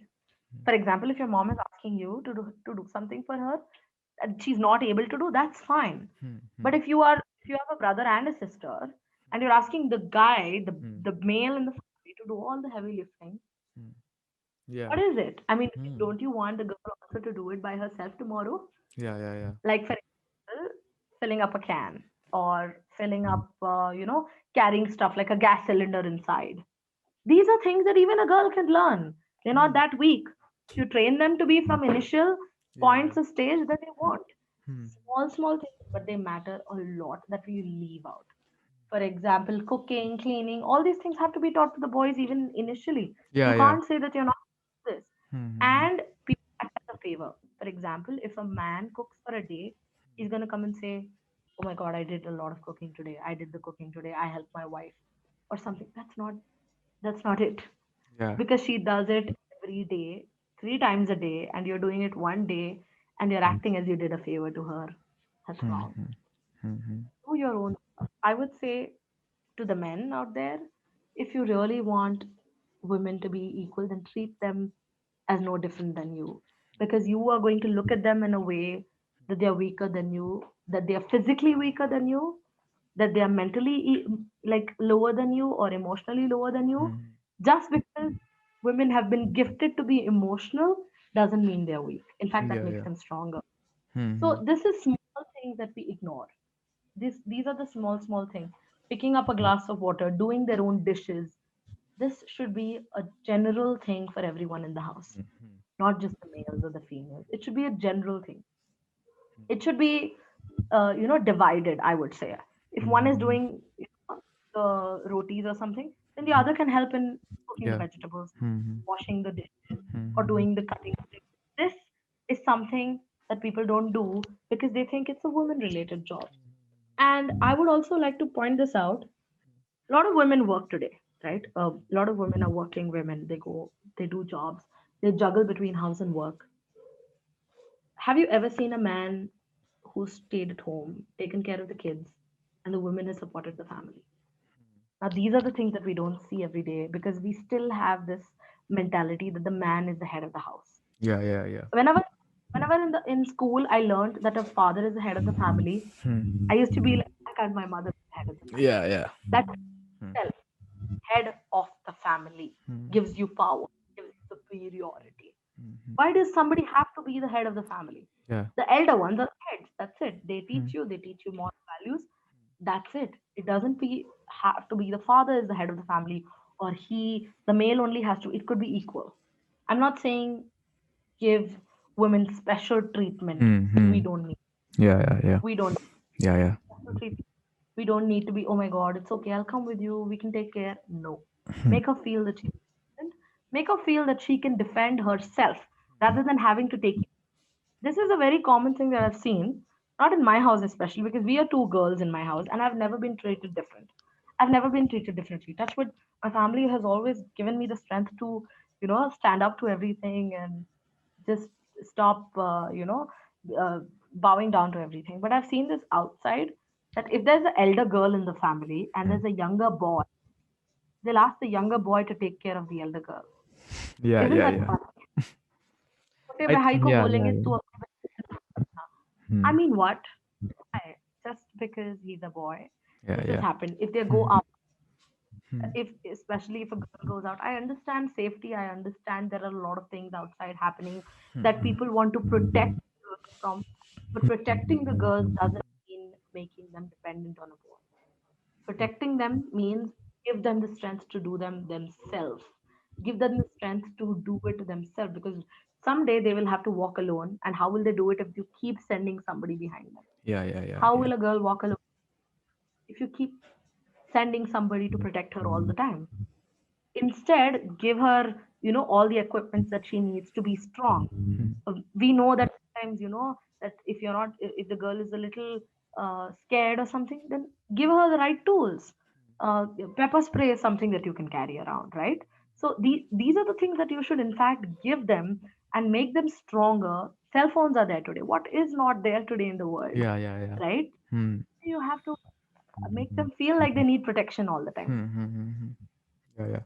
I Sorry, I think, can't take yeah, long, yeah. but this is a topic, right? It's a big topic. No, And if no, we start yeah. on this, Yeah, yeah, yeah. Like, I like your opinion. I also think that there is that, regressive conditioning in our families. In general, I am talking about. Yeah, we teach the kids from even their childhood. From since the beginning, we teach them. The bias. I would say. So we basically bias them. We don't teach them equality that you are talking about in feminism and all. For that matter, everyone is suffering. It's not just the male part of the society, it's female part of it's everyone is suffering at the end. You can go on without talking to anybody and you'll still feel that okay, it's okay. But once you start seeing things, once it goes above the level, when people talk about it. But the matter is that it exists everywhere and we need to address that exists. part of it. Yeah, yeah, It yeah, yeah. has to start from the beginning. Hmm. You Hmm. cannot teach a man after he's grown up to respect women. It Yeah. has to Yeah. be taught right from the smallest age. Hmm. It Hmm, has to hmm. be something like a value that is like we respect elders. Isn't that something that has been naturally put into you? Yeah. It's Yeah. something that's really just gifted to you, right? Hmm. That Hmm. your opinion, you need to listen to your elders, you need to hear out their opinion, you need to give them, allow them to speak. It's the same way for a woman. Yeah. You Yeah. need to Yeah. teach a or a boy from a right from a small age how Hmm. to treat women. Otherwise, when it's a later part, then it gets much more difficult. Yeah, yeah, yeah. And even in the later part also, it doesn't come from the heart, I think. It's just you for showing things, you just you just add a filter to it. Okay, I'm respecting this, I'm respecting her. But it doesn't come from the heart. When you're saying that you're respecting, it doesn't, yeah, yeah, yeah. It doesn't mean that you're telling, okay, okay, I'll care for you, I care for, but it means that you give her the freedom to do whatever she wants. The same applies for women also. She must give the freedom. Okay, so if you are respecting in a family, suppose it consists of two member, a male and a female, you are respecting each other. You are asking, suppose a man is making decisions, she should ask her better half, what's your view on it. Okay, and you can debate over that, you can fight over that, even that's not the matter. But the matter is that you are giving them enough right, you are giving them enough time to discuss. And that's, I think, is a Same goes very with the beautiful women thing. as well. Yeah. It goes with the same as women. You need to give the guy or the boy or whatever it is enough Hmm. space. Hmm. Hmm. And everybody needs space. It doesn't matter whether it's a man or a woman. A Hmm. woman Hmm. needs her space Yeah. Yeah. as well. Hmm. Hmm. It Hmm. is Hmm. equal. Give both of them the freedom to allow to express the opinions that they have. Hmm. Now, a woman cannot silence a man saying only because, just because maybe it happens after marriage or something. That people, I've heard so many people say that my wife doesn't let me talk. Yeah. But Yeah. it's because you've done those things in the first place. So, Hmm. see, Hmm. things have consequences. Yeah. And Yeah. it just Hmm. Hmm. have you I am mesmerized, I would say, by the number of jokes that they make on wives. Yeah. Whereas the truth is that every wife compromises. Yeah. Every Yeah. Yeah. lady Compromises. Yeah. has lived on compromise. I Hmm. want that to end. I Yeah. want that to end with women. Hmm. I Hmm. want that to end with wives. I want that to end with mothers. That they have to compromise on everything. Hmm. Hmm. That they have to compromise and understand. They have to be the ones who have to Yeah. understand rather than having it both ways. So it works both ways, is what I'm trying to say. Hmm. Hmm. It works both ways, and there has to be a balance in everything. Yeah, yeah, yeah, yeah, yeah, yeah. We have talked about feminism. We have talked about publishing books. We have talked a lot about books today. So yeah, before ending this, I would like a few things. Okay, because I have read many books. You must have read many books. Okay, so I want to tell to our audience what is Kashish Lewis top five picks. For reading. Maybe it can be your 2021 resolution for that sake. Okay, so five books you would recommend for the audience. Well, I don't have any recommendations because there's a long list of recommendations. Yeah. You because again, it depends on genres. I don't read much of non-fiction. Hmm. I read very selective non-fiction, like biographies or something like that. There are very selective Hmm. non-fiction, Hmm. like I told you. Hmm. So I'm not a good person to ask for recommendations to. But I would say that my top favorite genres are sorry books would be the first one coming with Fault in Our Stars, because I people say it's overrated, but I would I mean everybody has their opinion, but I would Yeah. say that book changed me so much Yeah. because it taught me that sad things can be said in a beautiful way. Yeah. Yeah. Sad Yeah. things can be shared to the world in a beautiful way, and even the baddest things in life have something good to carry. Yeah. Yeah. So that book is all about that, and that movie that happened was one Hmm. of the most beautiful adaptations. Otherwise, I don't really love adaptations. I Yeah. don't Yeah. really like being turned into movies, Yeah. Yeah. like the book being turned into movies. Hmm. Hmm.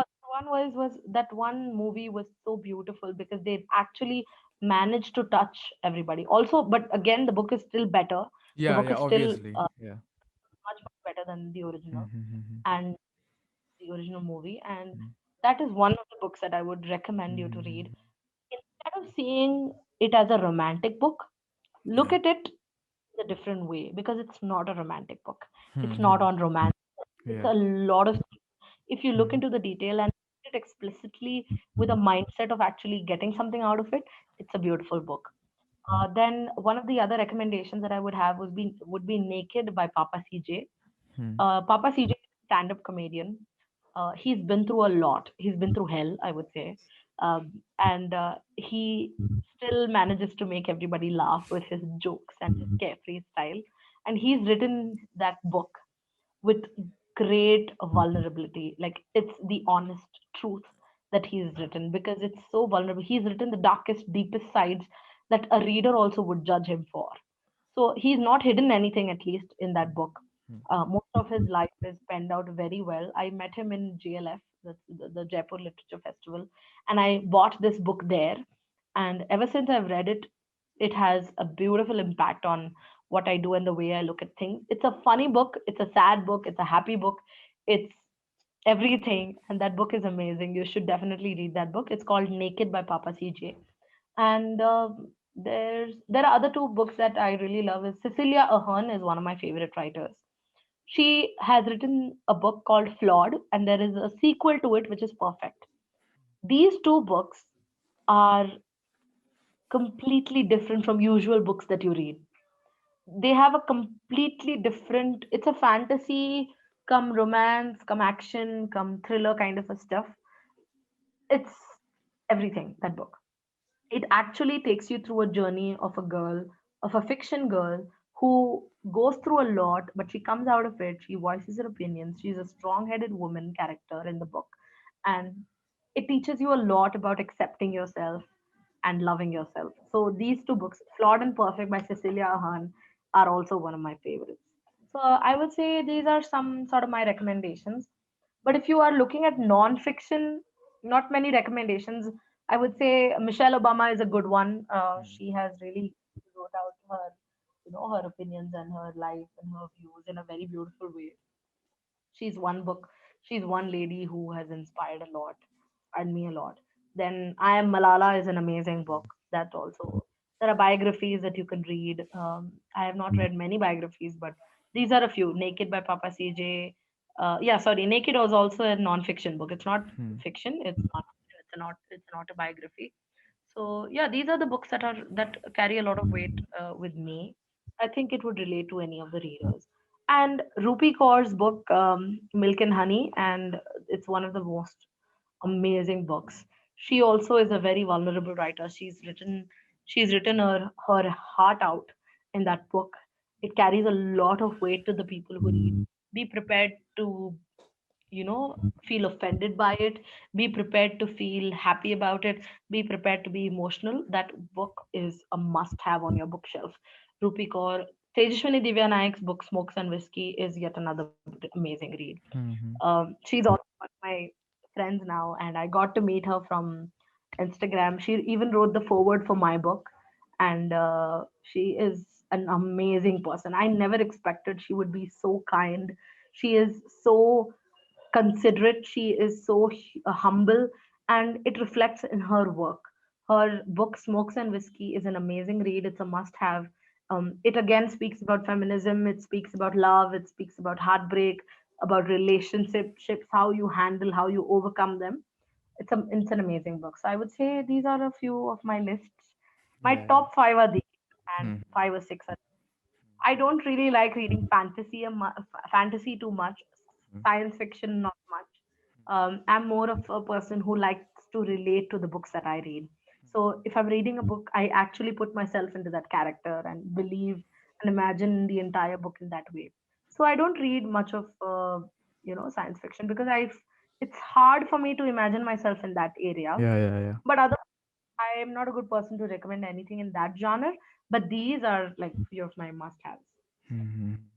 Yeah, so here are the five books. They are not, they may not be perfect, I would say, but yeah, these are definitely the books you should read. You should try to read at least, okay? Because many people have seen, they buy books, they keep it, they don't read one two lines because you have the right to decide your own books. Yeah, Yeah. at the end of the day, I Hmm. think reading is a habit that has to be in Yeah. everybody. Yeah. Yeah. Yeah. I'm not talking about books. I'm just Mm. talking reading in In general. general, yeah. If you books, if you don't like non-fiction books, Mm. read articles, read newspapers, read digests, read comics, Mm. but read, because only reading is going to help you.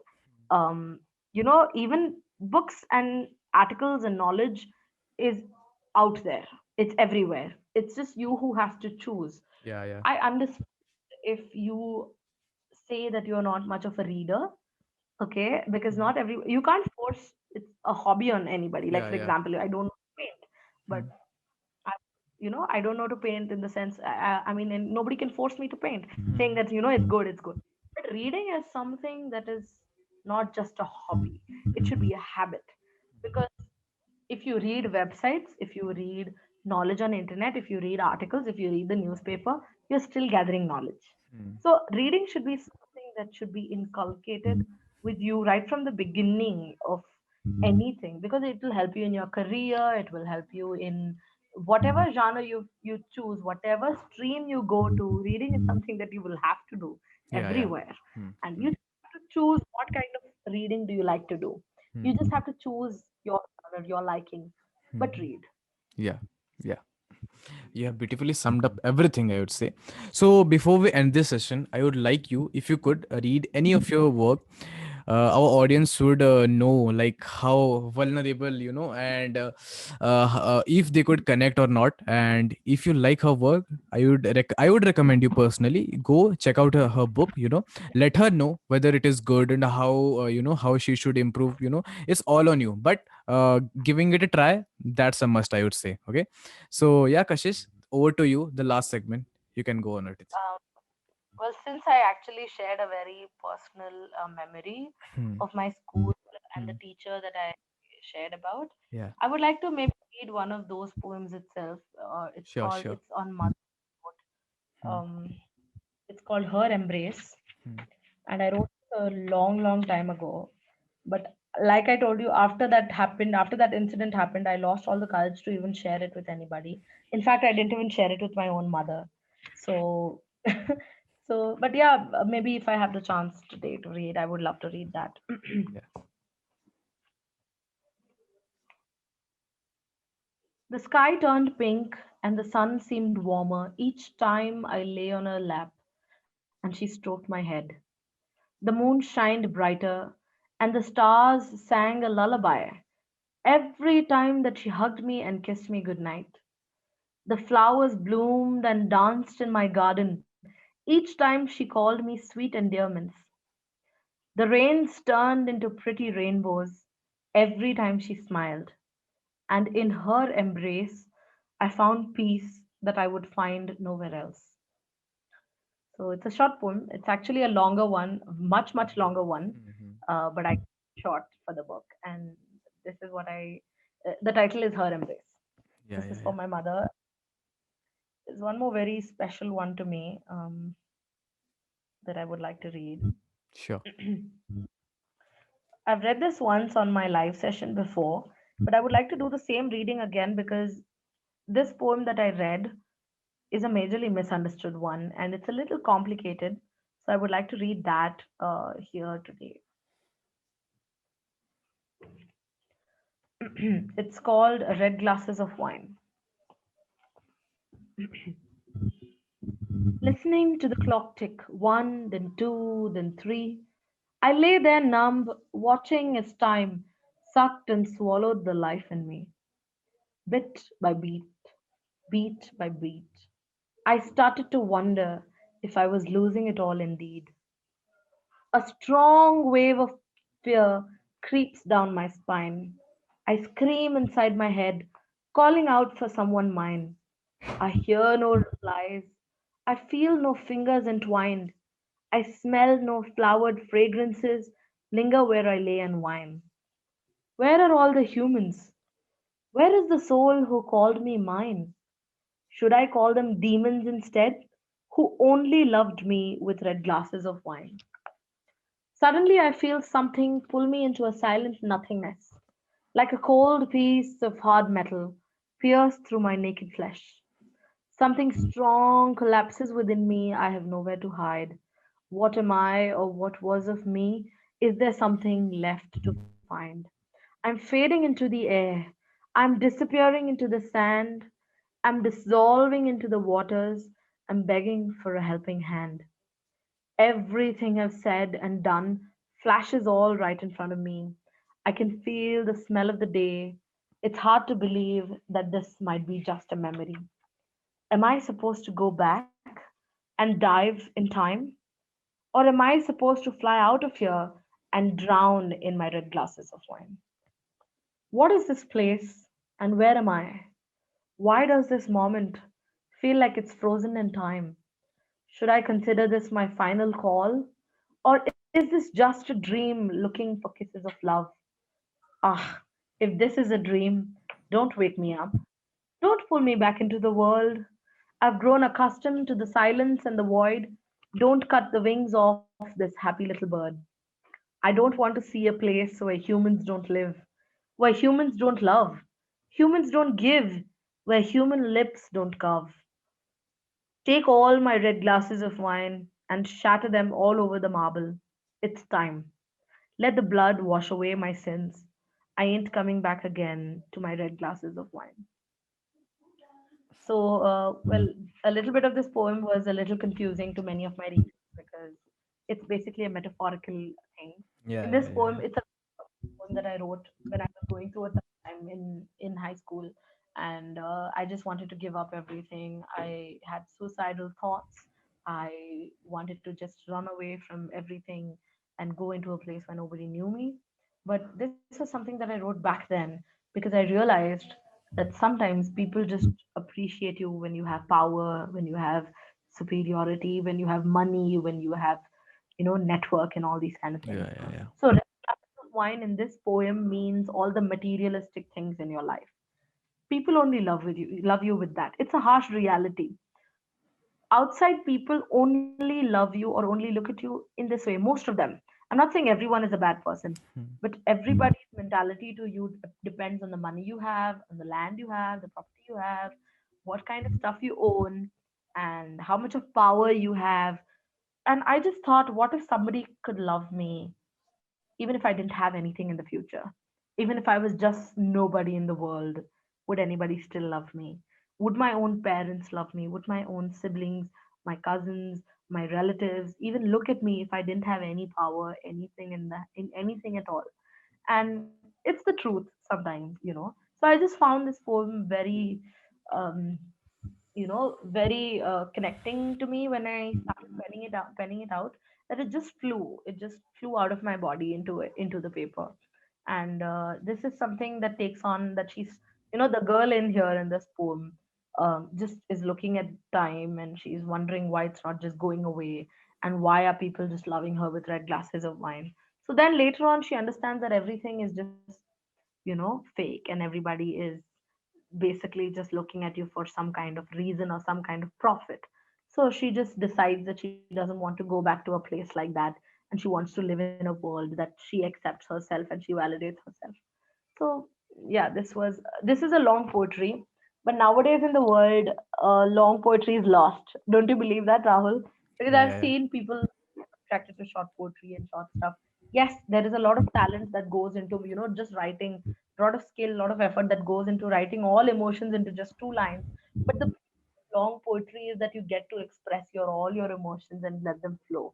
So this entire book is a collection of long, short, medium essays and stories and poems and everything. So it has a combination of long and short. Since I just did a long one, I'd just like to read one of the small ones that I wrote, which is somewhat a little bit similar.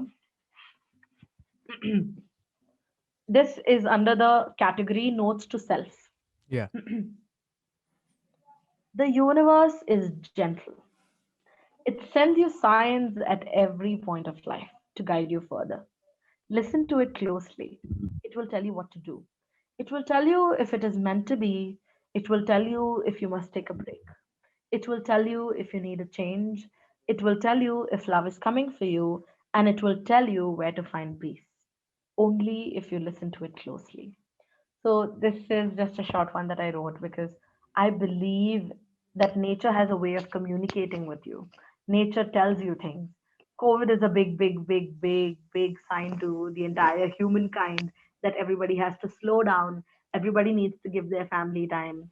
Everybody needs to make, um, second thinking in whatever business they're doing or whatever is failing, or if they are facing any rejection, or if they have lost their family member or something. That this is last year was the time to slow down, and this year is the time to heal. I would say last year everybody went through a good, you know, good rough, uh, path, and this year is something where we all want to find healing. So I think we need to listen to the universe. We need to listen to nature when it asks us to slow down. So this was one of the points that I wrote. Yeah. One thing I would like to know, Kashish, I will tell you personally. Because see, I would be very frank, okay? Uh, Poetry, it's always fascinating. You know, I have written not a lot, but a few one of them, and there are a lot of poem I don't relate to. I would be very frank, okay? Uh, your poetries are, they are. I'm speechless, so to say. They are so much beautiful, because when I think, na, I have very less words to compliment one because it's not flattery. Because especially the second one, and I like long form of poetry. I would be very frank, okay? When I write long poetries because I love them, because that's a storytelling in themselves, I consider. Because uh Definitely a story. yeah, yeah. Poetry is a form of story itself. Yeah. If you are writing two lines, it will give you a scene of what your poem is all about. But writing a long story, writing a long poem, long format of poem, it's a story in themselves. Yeah, it Definitely, yeah, yeah. magic. Hmm, hmm, hmm, hmm, hmm, hmm. Now definitely I would like to buy this one because I haven't till now because I was busy. Shna, surely. Actually, you know what? Initially, when I just launched this, I launched the book on 23rd. Hmm, hmm, hmm. The title says "You, Me, and Love," Yeah. right? Hmm, hmm. Many people think it's basically on romance. Yeah, yeah, yeah, It's not. yeah, yeah. The entire book is, to anybody who's watching this and has a wrong perception that the Hmm, book may be just on romance. Maybe if you heard these two poems, you'll have a hint that it's not. It's basically divided into three parts. First part is you, the hmm, second part is me, and the third part is love. hmm, So the main idea of the book to take you through a journey. It's a story. The entire book has poems, but every poem connects to the next one, and it's in hmm, the form of a story. hmm, So hmm. from the first poem to the last poem, it's the story, and it's not something that's my life or something that I penned, because not everybody Yeah, writes yeah, just yeah. exactly Yeah, what they I will completely agree with you. Yeah. it's not my life, but it's Hmm, what I've seen. hmm, Obviously, some poems have a very personal connection to me. hmm, I've hmm, lived those poems. I've lived them. I've lived the journey of writing them down, but they are not completely me. This entire book is not the definition of me. yeah, So yeah, yeah. it's just a fictional that I've made up in my mind, and I've connected all those poems that I've written Hmm, till date into one book. hmm, Not my life. hmm, There are some parts that have my pain and my suffering through it, but it's not definitely everything about me. So what I was saying was, it's divided into three parts. The first part, you, talks about how this girl, the narrator of the book, is a woman, and she is narrating how she fell in love for the first time. She had this idea about romance and love, and she falls in love with a man, and she goes through and she writes the first few poems only based on him, and it's just about you there. It's all about that guy. Then comes me, where she goes through a lot of pain and suffering and heartbreak. Then she realizes that she has to give herself time. She needs to learn, she needs to grow, she needs to accept herself for who she is. And she goes through a lot of things, and rejection is something that she can't handle. So she goes to a massive heartbreak, and slowly she picks up things, and that's all about me. The me part is basically all about um, how the girl in the book narrates herself. Then love is the part where I personally have penned every kind of love I have seen in the world. Not experienced everything. Obviously, everything that is in the book I've not experienced it, but it's something that I've seen. I've Some things I have felt myself, some are imaginative, some I have seen through somebody else's eyes. And there's never just one form of love in the world. There are millions of forms of love in the world. And I've tried to pen down 7 major forms of love.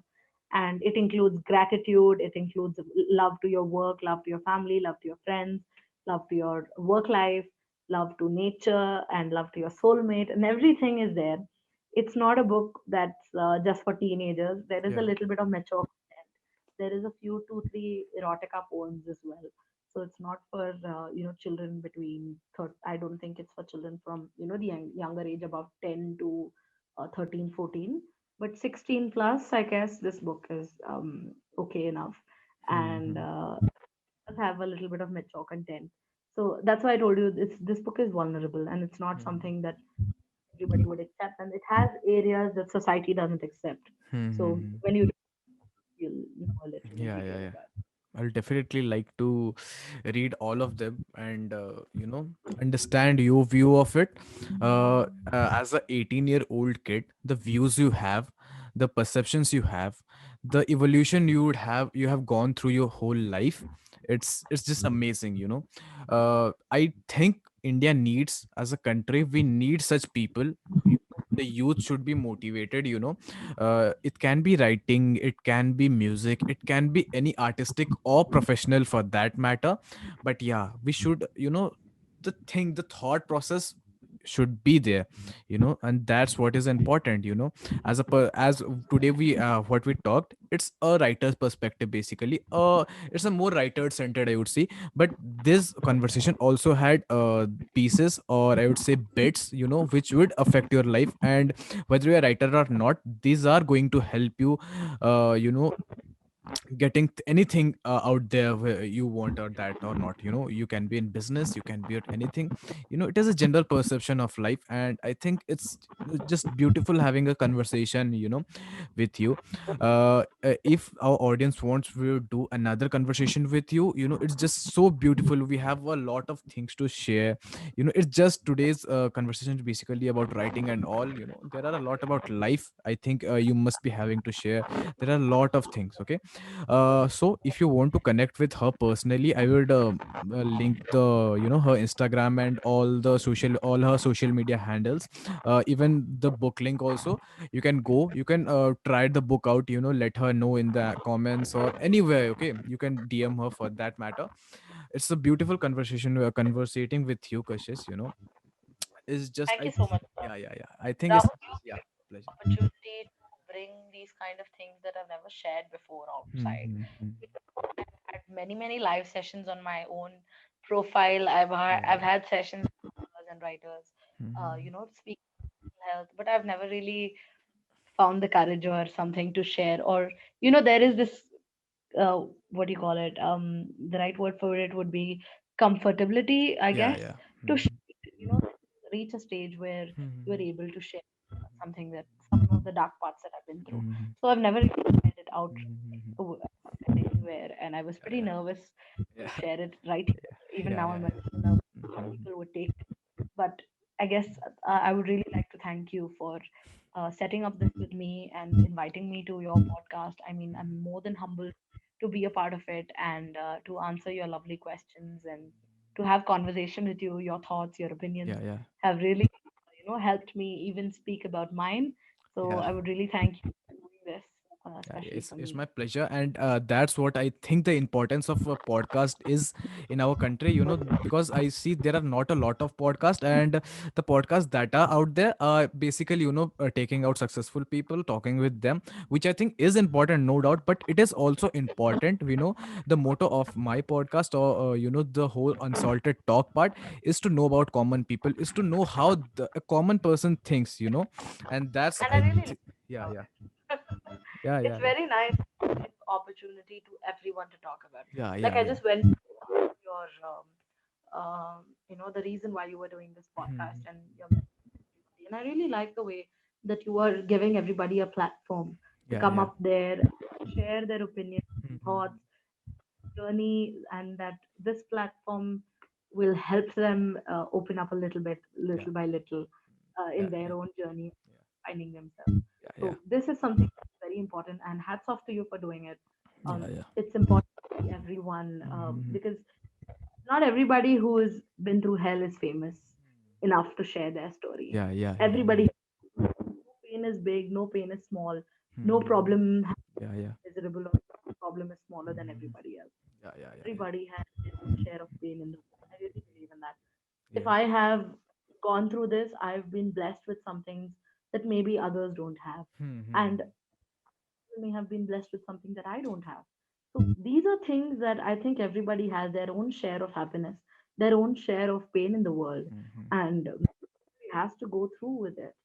And Mm. it's not in our hands whether we would like to give up or not, Yeah. but we have to go through with it, because that's what is in store for us. Mm. Everybody has pain now, later, or in the past. Everybody has had their own share. Yeah, yeah, yeah. They say that success is not a destination, it's a journey, and that's what the podcast is about. It's about a journey, it's not about you become successful, you go, you talk on stage. It's just about common people. It's just the mentality you need to get successful for that. If you are, terming that thing success, yeah, it's all about that. Yeah, again, thanks, Kashish. It's just a beautiful, One thing before we close, yeah, yeah, yeah, success sure, is sure. a definition. For me, success would be, being able to change, bring some change into at least even one person's life, or bring or help them to get through their journey, to get through their pain, or to get through what they're facing. Everybody's success is different. Some in terms of finance, some in terms of emotional strength, some in terms of social life. But everybody's terms of success is different. Yeah, You yeah. need to stick with your purposes. Mhm. Yeah, yeah. So yeah, I think that's enough for this session. We'll hold another session if you guys want it. Okay, so let us know whether you like it or not, or what are the best parts of the podcast, what more things you want to learn from us, or any for that, Kashish, for that matter. Okay, so yeah, with that said, until the next episode, this is Rahul Nayak signing off. Bye bye.